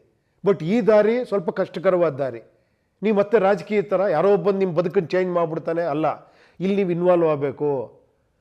ಇಲ್ಲಿ ಸೆಲೆಕ್ಷನ್ ನೀವೇ ಮಾಡಬೇಕು, ಕ್ಯಾಂಡಿಡೇಟ್ದು ಎಲೆಕ್ಷನ್ನು, ಕರೆಕ್ಷನ್ನು, ರಿಜೆಕ್ಷನ್ನು, ಪ್ರಮೋಷನ್ ಎಲ್ಲದಕ್ಕೂ ನೀವು ಇನ್ವಾಲ್ವ್ ಆಗಬೇಕು. ನಿಮ್ಮ ಮತಗಳ ಮೇಲೇ ಅದು ನಡೀತದೆ. ಮತ್ತೆ ಒಬ್ಬ ಹೈಕಮಾಂಡ್, ಪಾರ್ಟಿ ಹೈಕಮಾಂಡ್ ಬರ್ತಾನೆ, ಇವ್ನು ಸರಿ ಇಲ್ಲ ಅಂತ ಇವ್ನು ಕಿತ್ತಾಕಿ ಇನ್ನೊಬ್ಬ ನಡೀತಾನೆ. ಇಲ್ಲ, ನೀವು ಇನ್ವಾಲ್ವ್ ಆಗಬೇಕಿಲ್ಲಿ. ನಾವು ರಿಪೋರ್ಟ್ಗಳನ್ನು ನೀವು ನೋಡಬೇಕಾಗತ್ತೆ, ನಿಮ್ಮ ಒಪಿನಿಯನ್ ಬೇಕಾಗತ್ತೆ. ಅಟ್ಲೀಸ್ಟ್ ತಿಂಗಳಿಗೆ ಅಟ್ಲೀಸ್ಟ್ ಒಂದು ದಿನನೋ ಅರ್ಧ ದಿನ ನೀವು ವ್ಯಯಿಸಬೇಕಾಗತ್ತೆ. ಅದಕ್ಕೆ ನಿಮ್ಮ ಕಾಂಪ್ಲಿಕೇಟ್ ಮಾಡಲ್ಲ, ವೆರಿ ಸಿಂಪಲ್ಲಾಗೇ ಮಾಡ್ತೀವಿ. ಬಟ್ ನಿಮ್ಮ ಇನ್ವಾಲ್ವ್ಮೆಂಟ್ ಬರಬೇಕಾಗತ್ತೆ. ಮಾಡಲೇಬೇಕು ಇವಾಗ ಅಲ್ವಾ? ನಾವೆಲ್ಲ ಸೇರಿ ಮಾಡಬೇಕಾಗಿರೋ ಜವಾಬ್ದಾರಿ ಇದೆ, ಮಾಡಬೇಕು ಅಷ್ಟೇ. ಓಕೆ ಸರ್, ಇದಕ್ಕೆ ಪೂರಕವಾಗಿ ನೀವು ಇತ್ತೀಚೆಗೆ ದಿನಗಳಲ್ಲಿ ಗಮನಿಸಿದ್ರಿ, ರಾಜ್ಯಾದ್ಯಂತ ಹಲಾಲ್ ಇರ್ಬೋದು, ಜಡ್ಕಾ ಇರ್ಬೋದು, ಹಿಜಾಬ್ ಇರ್ಬೋದು, ಈ ರೀತಿಯ ದೊಡ್ಡ ಮಟ್ಟದಲ್ಲಿ ಚರ್ಚೆಗಳಾದವು. ಜೊತೆಗೆ ಮೀಸಲಾತಿ ವಿಚಾರ ಕೂಡ ಇತ್ತೀಚಿನ ದಿನಗಳಲ್ಲಿ ಚರ್ಚೆ ಆಗ್ತಾ ಇದೆ. ಸೊ ಇದರ ಬಗ್ಗೆ ತಮ್ಮ ನಿಲುವೇನು? ನಾನು ನಿಮ್ಮ ವೈಯಕ್ತಿಕವಾಗಿ ಕೇಳ್ತಾ ಇದ್ದೀನಿ ಇದರ ಬಗ್ಗೆ. ಯಾಕಂದ್ರೆ ತಾವು ಇದರ ಬಗ್ಗೆ ಎಲ್ಲೂ ಬಹಿರಂಗವಾದ ಹೇಳಿಕೆ, ವೈಯಕ್ತಿಕವಾಗಿ ನಿಮ್ಮ ನಿಲುವೇನು ಹೇಳಿ. 100% ಇದನ್ನು ವಿರೋಧಿಸ್ತೀನಿ ನಾನು. ಯಾವುದನ್ನ? ಈ ಎಲ್ಲ ವಿಚಾರಗಳು ಇರಬಾರ್ದು ಎಂಬುದೇ ಅಲ್ವಾ, ರಾಜಕೀಯವಾಗಿ ಇರಬಾರ್ದು ಎಂಬುದೇ ಕೇಳಿ. ಅಷ್ಟೇ ನಾನು ಹೇಳ್ತಿರೋದು. ಅದಕ್ಕೋಸ್ಕರ ನಾವು ಅದನ್ನು ಮಾತಾಡ್ತಿಲ್ಲ. ಏನು ಹೇಳಿ, ಅದು ಇರಬಾರ್ದು ಅನ್ನೋಕ್ಕೋಸ್ಕರ. ಇರಬಾರ್ದು ಅಂದ್ರೆ ಏನು ಹೇಳಿ, ಫಸ್ಟ್ ಆಫ್ ಆಲ್ ಅದ್ರ ಬಗ್ಗೆ ಮಾತಾಡೋದು ಬೇಡ ನಾವು ಅಂತ. ಬಟ್ ವಾಸ್ತವದಲ್ಲಿ ಇರುವಾಗ ತಾವು ಅದರ ಬಗ್ಗೆ ಧ್ವನಿ ಎತ್ತಬೇಕಲ್ಲ, ಇದು ಸರಿಯಲ್ಲ ಅಂತ ಹೇಳಬೇಕಾಗಲ್ಲ. ನಾನು ಮತ್ತೆ ಇರ್ತೀನಿ ಅದರಲ್ಲೇ. ಕೇಳಿ, ಅದು ಇರಬಾರ್ದು ಅಂದ್ಕೊಂಡು ಅದ್ರ ಬಗ್ಗೆನೇ ಮಾತಾಡ್ಕೊಂಡು ನಾನು ಅದ್ರ ಜೊತೆಲಿ ಇರ್ತೀನಿ. ಸೊ ಅಂದರೆ ಇರಬಾರ್ದು ಅಂದರೆ ನಾನು ಇಲ್ಲಿ ಇರಲೇಬಾರ್ದು, ಅದ್ರ ಬಗ್ಗೆ ಮಾತಾಡಬಾರ್ದು. ಅದು ನಿಜವಾದ ಇಲ್ಲದೆ ಇರೋವಂಥದ್ದು ವಿಷಯ. ಬಟ್ ಜನರಿಗೆ ಹೇಗೆ ಗೊತ್ತಾಗಬೇಕದು? ನಾನು ಪ್ರಜಾಕೀಯಕ್ಕೆ ಮತದಾರನ ನನ್ನನ್ನು ನಂಬಿ ನೀವು ಹಾಕ್ಬೇಡಿ. ನೀವು ನನಗೂ ಪ್ರಜಾಕೀಯಕ್ಕೂ ಸಂಬಂಧನೇ ಇಲ್ಲ. ಉಪೇಂದ್ರನ ಒಪಿನಿಯನ್ ಅಲ್ಲ ಪ್ರಜಾಕೀಯದ ಒಪಿನಿಯನ್. ಪ್ರಜಾಕೀಯ ಪ್ರಜೆಗಳದ್ದು. ಉಪೇಂದ್ರನೇ ಆಗ್ತವೆ. ರಾಜಕೀಯ ಆಗಿರೋ ಉಪೇಂದ್ರನ ಒಪಿನಿಯನ್ ಭಾಳ ಇಂಪಾರ್ಟೆಂಟ್ ಆಗುತ್ತೆ. ಅವಾಗ ಕೇಳ್ತಾ ಇರ್ತೇನೆ, ಏನು ನಿಮ್ಮ ಒಪಿನಿಯನ್ ಹೇಳಿ ಅಂತಂದರೆ, ನನ್ನ ಒಪಿನಿಯನ್ ಎಷ್ಟು ಇಂಪಾರ್ಟೆಂಟ್ ಆಗಿರುತ್ತೆ ಅಂದರೆ, ನನ್ನ ಫಾಲೋವರ್ಸ್ನ ನನ್ನ ಒಪಿನಿಯನ್ ಫಾಲೋ ಮಾಡ್ತಾ ಇರ್ತಾರೆ. ಅದು ನನಗೆ ಅರ್ಥನೇ ಆಗಲ್ಲ. ಯಾಕಂದರೆ ನಿಮ್ಮ ಒಪಿನಿಯನ್ ಬೇರೆ, ನನ್ನ ಒಪಿನಿಯನ್ ಬೇರೆ. ನಾನು ಪರ್ಸ್ನಲಿ ಒಂದು ಒಪಿನಿಯನ್ ನಂದಿರ್ಬೋದು. ಸೊ ನಿಮ್ಮ ಒಪಿನಿಯನ್ ನಮ್ದು ಒಪಿನಿಯನ್ ಆಗಬೇಕಾಗಿಲ್ಲ ಅಲ್ವಾ? ನೀವು ಫ್ಯಾನ್ ಇರ್ಬೋದು ಅಥವಾ ನೀವು ನನ್ನ ಇಷ್ಟಪಡ್ಬೋದು, ದಟ್ ಡಸಂಟ್ ಮೀನ್ ದಟ್ ನನ್ನ ಒಪಿನಿಯನ್ ನಿಮ್ಮ ಒಪಿನಿಯನ್ ಅಂತ. ಅದಕ್ಕೆ ಮೊದಲನೇ ಹೇಳಿದ್ದು ಸಿದ್ಧಾಂತ ಅಂತ, ಒಂದು ಸಿದ್ಧಾಂತಕ್ಕೆ ಸಿದ್ಧಾಂತ ಜನಗಳದೇ ಸಿದ್ಧಾಂತ ಇದು. ಇದನ್ನ ಯಾಕೆ ಸಿದ್ಧಾಂತ ಒಪ್ಕೊಳ್ಳ? ಒಬ್ಬ ಮನುಷ್ಯಂದೇ ಸಿದ್ಧಾಂತನ ಅಲ್ಲಲ್ಲ. ನಾನು ಪ್ರಜೆಗಳ ಸಿದ್ಧಾಂತ ಹೇಳ್ತಾ ಇರೋದು, ವೋಟರ್ ಸಿದ್ಧಾಂತ ಹೇಳ್ತಿರೋದು. ಅರ್ಥ ಆಯ್ತಾ ಇವರೇ? ವೋಟರ್ಸ್ದೇ ಸಿದ್ಧಾಂತ ಇಲ್ಲಿ. ಇದು ಪ್ರಜಾಕೀಯ ಪಕ್ಷ ಅನ್ನೋದು ಕೇಳಿ, ಮತದಾರರ ಪಕ್ಷ, ವೋಟರ್ಸ್ ಪಾರ್ಟಿ. ಇಲ್ಲಿ ವೋಟರ್ಸೇ ಹೈಕಮಾಂಡ್. ಬಾಯಲ್ಲಿ ಹೇಳೋ ಥರ ಅಲ್ಲ ಇದು. ಜನಗಳೇ ಹೈಕಮಾಂಡ್ ಅಂತ ಹೇಳ್ಬಿಟ್ಟು ನಾನು ಹೈಕಮಾಂಡ್ ಆಗೋದಲ್ಲ ಇಲ್ಲಿ. ನಾನು ಆ ಕೆಲಸನೇ ಜನಗಳಿಗೆ ಬಿಟ್ಟಿದ್ದೀನಿ. ನನ್ನ ಕೆಲಸ ಏನು ಗೊತ್ತಾ, ಇಲ್ಲಿ ಪಾರ್ಟಿ ಪ್ರೆಸಿಡೆಂಟ್ ಆಗಿ ಜನ ಸೂಚಿಸಿದವ್ರಿಗೆ ನಾನು ಬಿ ಫಾರಂ ಕೊಡ್ತೀನಿ ಅಷ್ಟೇ. ಅರ್ಥ ಆಯ್ತಾ? ನಾನು ಸೆಲೆಕ್ಟು ಮಾಡಲ್ಲ ಕ್ಯಾಂಡಿಡೇಟ್ಸ್ನ. ನೆಕ್ಸ್ಟ್ ಎಲೆಕ್ಟ್ ಮಾಡ್ತಾರೆ. ಕರೆಕ್ಟ್ ಮಾಡ್ಬೇಕಾದ್ರೆ ವೋಟಿಂಗ್ ನಡೀತದೆ, ನಮ್ಮ ಪಕ್ಷದೇ ನಡೀತದೆ. ಆ ವ್ಯಕ್ತಿ ಕೂಡ ಯಾರು ಪ್ರತಿನಿಧಿಸ್ತಾನೋ, ಯಾರು ಕ್ಯಾಂಡಿಡೇಟ್ ಆಗ್ತಾರೋ, ಯಾರು ಆಯ್ಕೆ ಆಗ್ತಾರೋ ಅವರು ಪೋಲಿಂಗ್ ಮಾಡಬೇಕು ಪ್ರತಿ 6 ತಿಂಗಳು. ಆ ರಿಪೋರ್ಟ್ನ ನಮ್ಮ ಪಕ್ಷಕ್ಕೆ ಕೊಡಬೇಕು. ಆ ರಿಪೋರ್ಟ್ನ ಪಬ್ಲಿಕ್ಕಾಗಿ ನಾವು ಓಪನ್ ಆಗಿಡ್ತೀವಿ. ಇಷ್ಟು ಜನ 100ರಲ್ಲಿ 55 ಜನ ಇಷ್ಟಪಡ್ತೀಯಾರು ಇವ್ರು ಮುಂದುವರಿಬೋದು ಕೆಲಸದಲ್ಲಿ ಅಂತ, ಅಥವಾ 35 ಜನ ಇಷ್ಟಪಡ್ತೀವಿ, ಇನ್ನು 70 ಜನ ಇಷ್ಟಪಡ್ತಿಲ್ಲ ಅಂದರೆ ನಾವು ಮತ್ತೆ ಕ್ವಶನ್ ಹಾಕಿ ಕೇಳಿ ಯಾಕೆ ಈ ಥರ ಆಗ್ತಿದೆ, ಇನ್ನೊಂದು ಚಾನ್ಸ್ ಕೊಡ್ತೀವಿ ನಿಮಗೆ ಅಂತ ಮತ್ತೊಂದು ಸತಿ ಮಾಡ್ತೀವಿ. 2ನೇ ಸತಿನೂ ಆದರೆ ಅವ್ರು ಕೆಳಗೆ ಇಳಿಬೇಕು ಆ್ಯಕ್ಚುಲಿ ಕೆಲಸದಿಂದ. ಇದು ಕಾನೂನಲ್ಲಿಲ್ಲ. ನಾಳೆ ಅವ್ರು ಇಳಿಯಲ್ಲ ಅನ್ಬೋದು. ಏನು ಮಾಡಬೇಕು? ಆಗ ಹೋರಾಟ ನಡೀಬೇಕು. ಮತದಾರರೆಲ್ಲರೂ ನನಗೆ ಶಕ್ತಿ ಕೊಡಬೇಕು. ಅವಾಗ ನಾನು ಮತದಾರರ ಜೊತೆ ಸೇರಬೇಕು, ನಾನು ಮತದಾರರ ಜೊತೆನೇ ಇರಬೇಕು. ಆ ಹೋರಾಟ ಯಾವ ಲೆವೆಲ್ಗೆ ಇರ್ಬೇಕಾದ್ರೆ ಇನ್ನೊಬ್ಬ ಹೆದರ್ಬೇಕು ಆ್ಯಕ್ಚುಲಿ, ಆಶ್ವಾಸನೆ ಕೊಟ್ಟು ತಪ್ಪು ಮಾಡೋದಕ್ಕೆ ಅಲ್ವಾ? ಇದು ಸುದ್ದಿಯಾಗಿ ಇದು ದೊಡ್ಡದಾಗಿ ಗೊತ್ತಾಗ್ತಾ ಹೋದಂಗೆ ಜನಗಳೇ ಹಿಂಗೆ ಮಾಡ್ತೀರ ಅಂದಾಗ ಬೇರೆ ಜನಗಳು ಎಚ್ಚರಿಕೆ ಏನೋ ಜಾಗೃತರಾಗ್ತಾರೆ ಅಲ್ವಾ? ಅವಾಗ ಇದು ಪಾರ್ಲಿಮೆಂಟಲ್ಲಿ ಒಂದು ಚರ್ಚೆ ಆಗ್ಬೋದು. ನೆಕ್ಸ್ಟ್ ಕಾನ್ಸ್ಟಿಟ್ಯೂಷನ್ ಅಮೆಂಡ್ ಆಗ್ಬೋದು. ಇದು ಇಲ್ಲರೆ ರೈಟ್ ಟು ರೀಕಾಲ್ ಬರಬೇಕ್ರಿ, ಸಂಬಳ ಕೆಲಸ ಮಾಡೋ ಸಿಸ್ಟಮ್ ಬರಬೇಕ್ರಿ, SOP ಬೇಕ್ರಿ ಪ್ರತಿಯೊಬ್ಬರಿಗೂ, ಈ ಡಿಸಿಪ್ಲಿನ್ ಬೇಕಿಲ್ಲಿ ಬರೋರಿಗೆ. ಸುಮ್ಮನೆ ಆಶ್ವಾಸನೆ ಕೊಡೋಂಗಿಲ್ಲ, ಪ್ರಣಾಳಿಕೆ ಬಾಯಿಗೆ ಬಂದಂಗೆ ಹೇಳೋಂಗಿಲ್ಲ. ಇದೆಲ್ಲ ಕಾನೂನಲ್ಲಿ ಬರಬೇಕಿದೆ ಆ್ಯಕ್ಚುಲಿ ಅಲ್ವಾ? ನೀವು ಹೇಳೋದು ಕರೆಕ್ಟು. ಆದರೆ ಭಾರತದ ಈ ವ್ಯವಸ್ಥೆ ಇದೆಯಲ್ಲ, ಇದೊಂದು ಚೂರು ಬೇರೆ ರೀತಿಯಲ್ಲಿದೆ. ಈಗ ನೀವು ವಿದೇಶದಲ್ಲಿ ಜನ ಎಜುಕೇಟೆಡ್ ಇದ್ದಾರೆ, ಜನರಿಗೆ ಒಂದಿಷ್ಟು ನಾಲೆಜ್ ಇದೆ, ಜನರು ಹೇಳಿ ನಮ್ಮ ಜನ ಸರಿ ಇಲ್ಲ. ಬಟ್ ಅಲ್ಲ, ನಾನು ಇಲ್ಲಿಯ ಈ ವ್ಯವಸ್ಥೆ ಇದೆಯಲ್ಲ, ಇಲ್ಲಿ ವ್ಯವಸ್ಥೆಗೆ ಇದು ನಿಮ್ಗೆ ಸೂಟ್ ಆಗುತ್ತಾ ಅಂತ ಇದು ಹೇಳಿ ಡೈರೆಕ್ಟ್ ಆಗಿ. ಜನ ಸರಿ ಇಲ್ಲ ಅಂತ ಖಂಡಿತ ಹೇಳ್ತಾ ಇಲ್ಲ. ಜನರಲ್ಲಿ ಸಾಕ್ಷರತಾ ಪ್ರಮಾಣ ಕಡಿಮೆ ಇದೆ. ಸಾಕ್ಷರತೆಗೂ ಬುದ್ಧಿವಂತಿಗೂ ಬಹಳ ವ್ಯತ್ಯಾಸ ಇದೆ. ಓದೋರುಗಳು ಬುದ್ಧಿವಂತರು ಅನ್ಕೊಂಬೇಡಿ ನೀವು. ಅರ್ಥ ಆಯ್ತಾ? ತುಂಬ ಹಳ್ಳಿಗಳಿಗೆ ಫಸ್ಟ್ ಪ್ರಜಾಕೀಯ ಜಾಸ್ತಿ ರೀಚ್ ಆಗಿದೆ ಹಂಗೆ ನೋಡೋಕೆ ಹೋದರೆ. ಏನು ಹೇಳಿ, ಓದ್ದೇ ಇಲ್ದಿರೋರಿಗೆ ಭಾಳ ಅದ್ಭುತವಾಗಿ ಮಾತಾಡ್ತಾರೆ ಪ್ರಜಾಕೀಯದ ಬಗ್ಗೆ. ತುಂಬ ಓದಿರೋರು ತುಂಬ ತಿಳ್ಕೊಂಬಿಟ್ಟು, ಇಲ್ಲ ರೀ 1947 ಗೊತ್ತಾ ಒಂದು ಹಿಂಗಾಯಿತು ಒಂದು ಇದಾಯಿತು ಅಂತ ಎಕ್ಸಾಮ್ ಕೊಟ್ಕೊಂಡು ಅವ್ರ ತಲೆ ಸಿಕ್ಕಾಪಟ್ಟೆ ಇರೋದ್ರಿಂದ ಅವ್ರಿಗೆ ಒಪ್ಕೊಳ್ಳೋಕೆ ರೆಡಿ ಇರಲ್ಲ ಅವರು. ಏನು ಇವ್ನು ಹೇಳಿದ್ದು ಒಪ್ಕೊಬೇಕಾ ನಾವು ಅನ್ನೋದೊಂದು ಇದು. ನಾನು ಹೇಳೋದಲ್ಲ, ಇದು ಎಲ್ಲರಿಗೂ ಬೇಕಾಗಿರೋದು ಇದು. ಮತ್ತೆ ನನ್ನ ಮೇಲೆ ಕೂರಿಸ್ಬೇಡಿ, ನಾನೊಬ್ಬ ಸಾಮಾನ್ಯ ಮನುಷ್ಯ. ಹಾಗಾದ್ರೆ ನಿಮ್ಮ ಪ್ರಕಾರ ಈ ಬಾರಿಯ ಚುನಾವಣೆಯಲ್ಲಿ ಎಷ್ಟು MLAಗಳು ಬರ್ಬೋದು ನಿಮ್ಮ ಪಕ್ಷದಿಂದ, ಪ್ರಜಾಕೀಯದಿಂದ? ಜನರಿಗೆ ಇದು ತಲುಪಿದೆ, ಜನರು ಇದನ್ನು ಒಪ್ಕೋತಾರೆ? ಖಂಡಿತ ತಲುಪಿದೆ, ಖಂಡಿತ ಇದ್ರ ಬಗ್ಗೆ ವಿಚಾರ ಮಾಡ್ತಿದ್ದಾರೆ. ಖಂಡಿತ ಅವ್ರಿಗೆ ಏನಾರು ಅನ್ಸಿದ್ರೆ, ಅವ್ರಿಗೆ ಇನ್ವಾಲ್ವ್ ಆಗ್ತೀವಿ ಅನ್ಸಿದ್ರೆ ಅದ್ಭುತವಾದ ಬದಲಾವಣೆ ಆಗ್ಬಿಡ್ಬೋದು. ಅದು ಆಗೋದ್ರೇ ಒಂದು ದೊಡ್ಡ ಕ್ರಾಂತಿ ಆಗೋಗ್ಬಿಡುತ್ತೆ ಆ್ಯಕ್ಚುಲಿ ಹೇಳಬೇಕಂದ್ರೆ. ಏನಯ್ಯ ದುಡ್ಡು ಖರ್ಚು ಮಾಡದೆ ಒಂದು ಈ ಥರ ವಿಚಾರಗಳಿಗೆ ಜನ ವೋಟ್ ಹಾಕಿದ್ದಾರೆ ಅಂದರೆ ನಾವೆಲ್ಲರೂ ಬದಲಾಗಬೇಕಂತ ಇಡೀ ದೇಶದ ಎಲ್ಲ ವ್ಯವಸ್ಥೆನೂ ಬದಲಾಗ್ಬೋದು. ಹೇಳೋಕ್ಕಾಗಲ್ಲ ಅದು, ಯಾಕಂದ್ರೆ ಒಂದು ಆಗಬೇಕು ಎಲ್ಲೋ ಒಂದು ಕಡೆ. ನಾವು ವಿಚಾರಗಳಿಗೆ ಮತ ಹಾಕ್ತೀವಿ ಅಂತ ಜನಗಳಿಗೆ ಅದು ಬಂದ್ಬಿಟ್ರೆ ಎಲ್ಲ ವಿಚಾರಗಳು ಇಟ್ಕೊಂಡೇ ಬರಬೇಕು. ಅವಾಗ ಬೇರೆ ಏನೇನೋ ರೀಸನ್ ಇಟ್ಕೊಂಡು ಬರೋಂಗಿಲ್ಲ. ಅವಾಗ ಸದ್ಯಕ್ಕೆ ಸಿನಿಮಾಗಳಲ್ಲಿ ಒಂದು ರಾಜಕೀಯ ಪ್ರೇರಿತ ಸಿನಿಮಾಗಳು ಬರ್ತಾ ಇರೋದು ಇದೆ. ಅದರ ಪ್ರಮುಖವಾಗಿ ಕಾಶ್ಮೀರ್ ಫೈಲ್ಸು ದೊಡ್ಡ ಮಟ್ಟ ಚರ್ಚೆ ಆಯಿತು. ಇತ್ತೀಚೆಗೆ ಉರಿಗೌಡ ನಂಜೇಗೌಡ ಕುರಿತಾಗಿ ಕೂಡ ಸಿನಿಮಾ ಮಾಡಬೇಕು ಅಂತ. ಸೊ ಈ ರೀತಿಯ ಒಂದು ಕಾನ್ಸೆಪ್ಟ್ ಅಥವಾ ಈ ರೀತಿಯ ಅಭಿರುಚಿ ಸಿನಿಮಾಗಳು ಆಗ್ತಾ ಇರುವಂಥದ್ದು ಇದು ಎಷ್ಟು ಮಟ್ಟಿಗೆ ಸರಿ, ತಮಗೆ ಸರಿ ಕಾಣುತ್ತಾ ಇದು? ಏನಕ್ಕೆ ನನ್ನ ಒಪಿನಿಯನ್ ಬೇಕು ನಿಮಗೆ? ನಿಮಗೆ ಸರಿ ಕಾಣಿಸ್ತಿಲ್ಲ ಅಲ್ವಾ?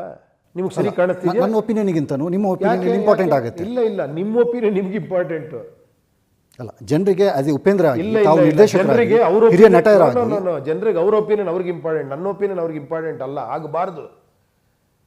ನನ್ನ ಒಪಿನಿಯನ್ ನನಗೆ ಇಂಪಾರ್ಟೆಂಟು. ಅದು ನಿಮ್ಮ ಒಪಿನಿಯನ್ನಿಂದ ನಾನು ಇದು ಇನ್ಫ್ಲೂಯೆನ್ಸು ಆಗಬಾರ್ದು, ನಾನು ಅದನ್ನು ಖಂಡಿಸಬಾರ್ದು. ಅದು ನಿಮ್ಮ ಒಪಿನಿಯನ್. ತಾವು ಯಾವುದನ್ನು ನೇರವಾಗಿ ಹೇಳ್ತಾ ಇಲ್ಲ. ನೇರವಾಗಲ್ಲ, ಇದು ಸತ್ಯ. ಹೇಳಿ, ನನ್ನ ಒಪಿನಿಯನ್ ನಿಮ್ಮ ಒಪಿನಿಯನ್ ಸಂಬಂಧ ಇಲ್ಲ. ಅರ್ಥ ಆಯ್ತಾ? ನಿಮಗೆ ಕೇಸರಿ ಬಾತ್ ಇಷ್ಟ, ನನಗೆ ಖಾರ ಬಾತ್ ಇಷ್ಟ. ನಿಮ್ಗೆ ಯಾಕ್ರಿ ಕೇಸರಿ ಬಾತ್ ಇಷ್ಟ ಇಲ್ಲ ಅಂದರೆ? ನನಗೆ ಖಾರ ಬಾತ್ ಇಷ್ಟ ರೀ. ಅದು ಏನೋ ಒಬ್ನಿಗೆ ಹಾಗಲಕಾಯಿ ಇಷ್ಟ, ಒಬ್ನಿಗೆ ತೊಂಡೆಕಾಯಿ ಇಷ್ಟ, ಒಬ್ನಿಗೆ ಚಿಕನ್ ಇಷ್ಟ, ಒಬ್ನಿಗೆ ಮಟನ್ ಇಷ್ಟ. ನೀವು ಫೋರ್ಸ್ ಮಾಡಿ ಅವನಿಗೆ ತಿನ್ನ, ಇಲ್ಲಪ್ಪ ನನಗಿದೇ ಇಷ್ಟ ಅಂತಾನೆ. That is individual. ನೀವು ಇಲ್ಲ ರೀ ನಿಮ್ಮ ಒಪಿನಿಯನ್ ನಮ್ಮ ಒಪಿನಿಯನ್ ಅಲ್ಲ, ಅದು ಒಪಿನಿಯನ್ ಬರೋದೇ ಇಲ್ಲ. ಕರೆಕ್ಟ್ ಇಲ್ಲ, ನಿಮಗೆ ಕರೆಕ್ಟ್ ಇಲ್ಲ ಅನ್ಸೋದು ಕರೆಕ್ಟ್ ಇಲ್ಲ ಅಷ್ಟೇ. ಒಬ್ಬನಿಗೆ ಕರೆಕ್ಟ್ ಅನ್ಸ್ಬೋದು, ಅದು ಇಲ್ಲ ರೀ ಬೇಕ್ರಿ ಇದು ಅನ್ಸ್ಬೋದು, ಕರೆಕ್ಟು. ನಾನೇನು ನೀನು ಚೇಂಜ್ ಮಾಡೋಕ್ಕೆ ಸಾಧ್ಯನಾ? ಮನಸ್ಸನ್ನು ಚೇಂಜ್ ಮಾಡೋಕ್ಕೆ ಸಾಧ್ಯನಾ? ಇಲ್ಲ ಅಲ್ವಾ. ನಾನು 1000 ಮಾತಾಡ್ಬೋದು, ಇವತ್ತೆಲ್ಲ ಮಾತಾಡ್ಬೋದು. ಒಬ್ಬ ಚೇಂಜ್ ಆಗದೆ ಹಿಂಗೆ ಕೂತ್ಕೊಂಡು ನೋಡ್ತಿರೋ ನನಗೆ ನೋಡ್ತಾ ಇರ್ತಾನೆ, ಏನೋ ಮಾತಾಡ್ತೀಯ ನೀವನು. ಕರೆಕ್ಟ್, ಅದು ಕರೆಕ್ಟೇ. ಯಾಕಂದ್ರೆ ಅವನು ಅದೇ ಥರ ಅವನು ಹಂಗೆ ಇರಬೇಕು. ಆ್ಯಕ್ಚುಲಿ ಅವ್ನು ಚೇಂಜ್ ಆಗಬಾರ್ದು. ಓಕೆ ಸರ್, ಒಂದು ಆರೋಪ ಇದೆ. ಸೊ ತಾವು ಇದಕ್ಕೆ ಸ್ಪಷ್ಟನೆ ಕೊಡಬೇಕಾಗುತ್ತೆ.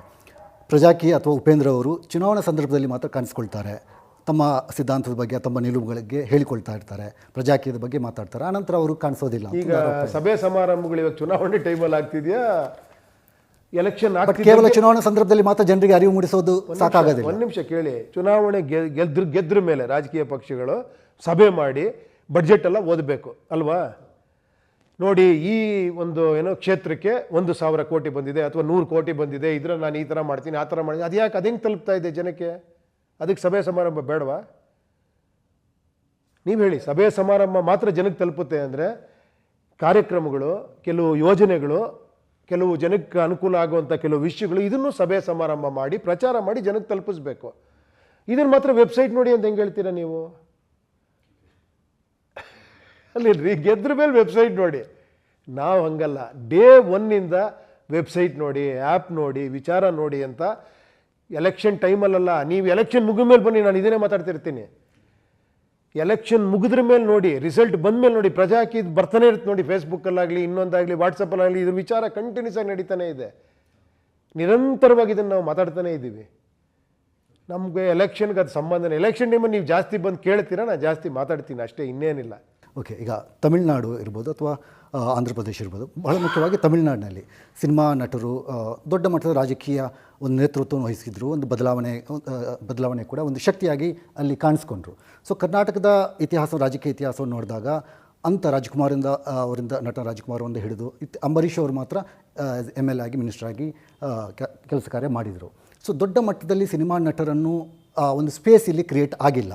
ಸೊ ಉಪೇಂದ್ರ ಅವರು ಭವಿಷ್ಯದಲ್ಲಿ ಒಂದು ಸ್ಪೇಸ್ ಕ್ರಿಯೇಟ್ ಆಗುತ್ತಾ? ನೀವು ಉಪೇಂದ್ರನ ಸೆಲೆಕ್ಟೇ ಮಾಡಬೇಡಿ. ಆ ರೀತಿಲಿ ಬುದ್ಧಿವಂತರು ಜನ. ಉಪೇಂದ್ರನ ಸಿನಿಮಾ ನಟ ಅಂತ ಸೆಲೆಕ್ಟ್ ಮಾಡಬೇಡಿ, ಎಲೆಕ್ಟು ಮಾಡಬೇಡಿ ನೀವು. ನಾನು ಅದನ್ನೇ ಹೇಳ್ತಾ ಇರೋದು. ನೀವು ಸಿನಿಮಾದಲ್ಲಿ ನಾನೇನೋ ಮಾಡಿದ್ದೀನಿ ಅಂತ ರಾಜಕೀಯ ಕ್ಷೇತ್ರದಲ್ಲಿ ಏನೋ ಮಾಡ್ತೀನಿ ಅನ್ನೋದು ತಪ್ಪು ಅಲ್ವಾ. ನಾನು ಅದನ್ನು ಹೇಳ್ತೇನೆ. ನಾನು ವೋಟರಾಗಿ ಮಾತಾಡ್ತಿದ್ದೀನಿ ಅಷ್ಟೇ. ನಾನು ಯಾವ ನಾಯಕನಾಗೂ ಮಾತಾಡ್ತಿಲ್ಲ, ನಾನು ಲೀಡ್ರ್ ಆಗಬೇಕು ಅಂತಲೂ ಮಾತಾಡ್ತಿಲ್ಲ ಅಷ್ಟೇ. ವೋಟ್ರಾಗಿ ನಿಮಗೆ ಬೇಕು, ನನಗೆ ಬೇಕು, ನಿಮ್ಮೊಳಗಿರೋದೇ ನಾನು ಹೇಳ್ತಾ ಇದ್ದೀನಿ ಅಷ್ಟೇ. ಓಕೆ, ನೀವು 2 ದಿವಸದ ಹಿಂದೆ ಅಂದರೆ ಚುನಾವಣೆ ಘೋಷಣೆ ಆದ ಸಂದರ್ಭದಲ್ಲಿ ಒಂದು ಟ್ವೀಟ್ ಮಾಡಿದಿರಿ, ಕೌಂಟಿಂಗ್ ವಿಚಾರವಾಗಿ. ಚುನಾವಣೆ ಆಗಿ 2 ದಿವಸಗಳಲ್ಲಿ ಕೌಂಟಿಂಗ್ಗೆ ಯಾಕೆ ಕಾಲಾವಕಾಶ ಕೊಡಬೇಕು ಅಂತ. ಏನು ಆ್ಯಕ್ಚುಲಿ ಉದ್ದೇಶ? ಇಲ್ಲ, ಇವಾಗ ಡಿಜಿಟಲೈಸೇಷನ್ ಇಷ್ಟೊಂದು ಆಗ್ತಾ ಇದೆ. ಏನು ಹೇಳಿ, ಫಸ್ಟ್ ಆಫ್ ಆಲು ನಿಮಗೆ ಸೀಕ್ರೆಟ್ ಬ್ಯಾಲೆಟ್ ಸಿಸ್ಟಮ್ ಅಂದರೆ ನಿಮ್ಗೆ ಎಷ್ಟೋ ಕಂಟ್ರಿ ಡಿಜಿಟಲಿ ನಮಗಿಂತ ಅಡ್ವಾನ್ಸ್ ಇರೋ ಕಂಟ್ರಿಗಳೆಲ್ಲ ಪೇಪರ್ ಬ್ಯಾಲೆಟ್ ಇನ್ನೂ ಕೂಡ ಪೇಪರಲ್ಲಿ ಬರೆದು ಸೈನ್ ಮಾಡಿ ಅಥವಾ ಏನೋ ಅದಕ್ಕೆ ಸೀಲ್ ಹೊಡೆದು ಒಳಗಡೆ ಹಾಕ್ತಾರೆ ತಂದು. ನೋಡಿರ್ಬೋದು ನೀವು. ಯಾಕೆ ಅವ್ರು ಅದನ್ನೆಲ್ಲ ಒಪ್ಕೊಂಡಿಲ್ಲ ಅಂದರೆ ಬಿಕಾಸ್ ಅವ್ರಿಗೆ ನಂಬಿಕೆ ಇಲ್ಲ. ಡಿಜಿಟಲಿ ಏನೋ ಇದಾಗ್ಬೋದು, ಎಕ್ಸ್ಪ್ಲಾಯ್ಟೇಷನ್ ಆಗ್ಬೋದು. ಡೆಮಾಕ್ರಸಿದು ಮೂಲ ಇದು. ಅದರಿಂದ ಅದನ್ನು ನಾವು ಯಾವುದೇ ಟೆಕ್ನಾಲಜಿ ತಂದು ಅದನ್ನು ಹ್ಯಾಕ್ ಪ್ರೂಫ್ ಟೆಕ್ನಾಲಜಿ ಅಂದರೆ ಡೈರೆಕ್ಟಾಗಿ ಆಫ್ಲೈನೇ ಅಂದ್ಬಿಟ್ಟು ಅವ್ರು ಆಫ್ಲೈನಲ್ಲೇ ಮಾಡ್ತಾ ಇದ್ದಾರೆ. ಬಟ್ ಅಲ್ಲೂ ನೀವು ಹೇಳ್ಬೋದು, ಇಲ್ಲ ಆ ದೇಶಗಳ ಜನಸಂಖ್ಯೆ ಕಡಿಮೆ, ನಾವು ಹೇಳ್ಬೋದು ಆ ವಿಚಾರವಂತರು ಜಾಸ್ತಿ, ಓದಿರೋರು ಜಾಸ್ತಿ, ಏನೇನೋ ಕಾರಣ ಕೊಡ್ಬೋದು. ಹಂಗೆ ಅದಿರಿ, ಡಿಬೇಟಬಲ್ ಅದಿದ್ದು, ಅದು ಬೇಡ. ನಮ್ಮ ದೇಶದಲ್ಲಿ ಇಷ್ಟೊಂದು ಡಿಜಿಟಲೈಸೇಷನ್ ಆಗಿರ್ಬೇಕಾದ್ರೆ ನಾವೇ ಇವಾಗ ಪೇಟಿಎಮ್ಮು, ಗೂಗಲ್ ಪೇ ಇದೆಲ್ಲ ನಾವು ಹೆಂಗೆ ಅಂದರೆ ಫೋನ್ಪೇಲಿ ಪಟ ಅಂತ ಟ್ರಾನ್ಸ್ಫರ್ ಮಾಡ್ತೀವಿ ದುಡ್ಡನ್ನ. ಕೋಟ್ಯಾಂತರ ರೂಪಾಯಿ ಬ್ಯಾಂಕ್ ಟ್ರಾನ್ಸ್ಫರ್ ಮಾಡ್ತೀವಿ. ಪ್ರಧಾನಮಂತ್ರಿಗಳು ಅಲ್ಲಿಂದ ಒಂದು ಬೆರಳಲ್ಲಿ ಹಿಂಗೆ ಹೊಡೆದು ಲಕ್ಷಾಂತರ ಜನಗಳಿಗೆ ಅಕೌಂಟ್ಗೆ ದುಡ್ಡು ಹೋಗೋ ಥರ ಎಲ್ಲ ಟೆಕ್ನಾಲಜಿ ಇದೆ. ಈ ಥರ ಇರ್ಬೇಕಾದ್ರೆ ಯಾಕಿದು ಒನ್ ಡೇ ವೋಟಿಂಗು, ಮತ್ತೆ ಜನ ಅಲ್ಲಿಗೆ ಹೋಗೋದು, 2 ದಿನ ಕೌಂಟಿಂಗು ಮಾಡ್ಬೋದಾ ಅಂತ ನಾನು ಎಲೆಕ್ಷನ್ ಕಮಿಷನ್ ಕೇಳಿದ್ದು. ಏನು ಹೇಳಿ, ಸ್ಪೀಡಪ್ ಮಾಡ್ಬೋದಾ ಇದನ್ನು ಅಂತ. ಅದನ್ನು ರಾಜಕೀಯವಾಗಿ ಯೋಚನೆ ಮಾಡಿಬಿಟ್ಟು ಯಾವುದೋ ಪಕ್ಷಕ್ಕೆ ಕೇಳ್ತಾ ಇದ್ದೀನಿ ನಾನು ಅನ್ನೋ ಥರ ಯೋಚನೆ ಮಾಡಿದ್ರೆ ನಾನೇನು ಮಾಡೋಕ್ಕಾಗಲ್ಲ. ತಮಗೇನಾದರೂ EVM ಬಗ್ಗೆ ಅನುಮಾನ ಇದೆಯಾ? ಯಾಕಂದರೆ ಈ ರೀತಿ ಚರ್ಚೆಗಳು ನಡೀತಾ ಇದ್ದಾವೆ ಅಲ್ಲಿ. ಅಲ್ಲ, ಅದು ಬರುತ್ತೆ. ಯಾವಾಗ ಟ್ರಾನ್ಸ್ಪರೆನ್ಸಿ ಇಲ್ವೋ, ನಾನು ಅದೇ ಹೇಳ್ತಿರೋದು. ಎಲ್ಲರ ಬಗ್ಗೆ ಇವಾಗ ಜನಗಳಿಗೆ ರಾಜಕೀಯದವ್ರ ಬಗ್ಗೆ ಯಾಕೆ ಹೇಳಿ ಅನುಮಾನ? ಪಾರದರ್ಶಕತೆ ಇಲ್ಲದೆ ಇರೋದ್ರಿಂದ.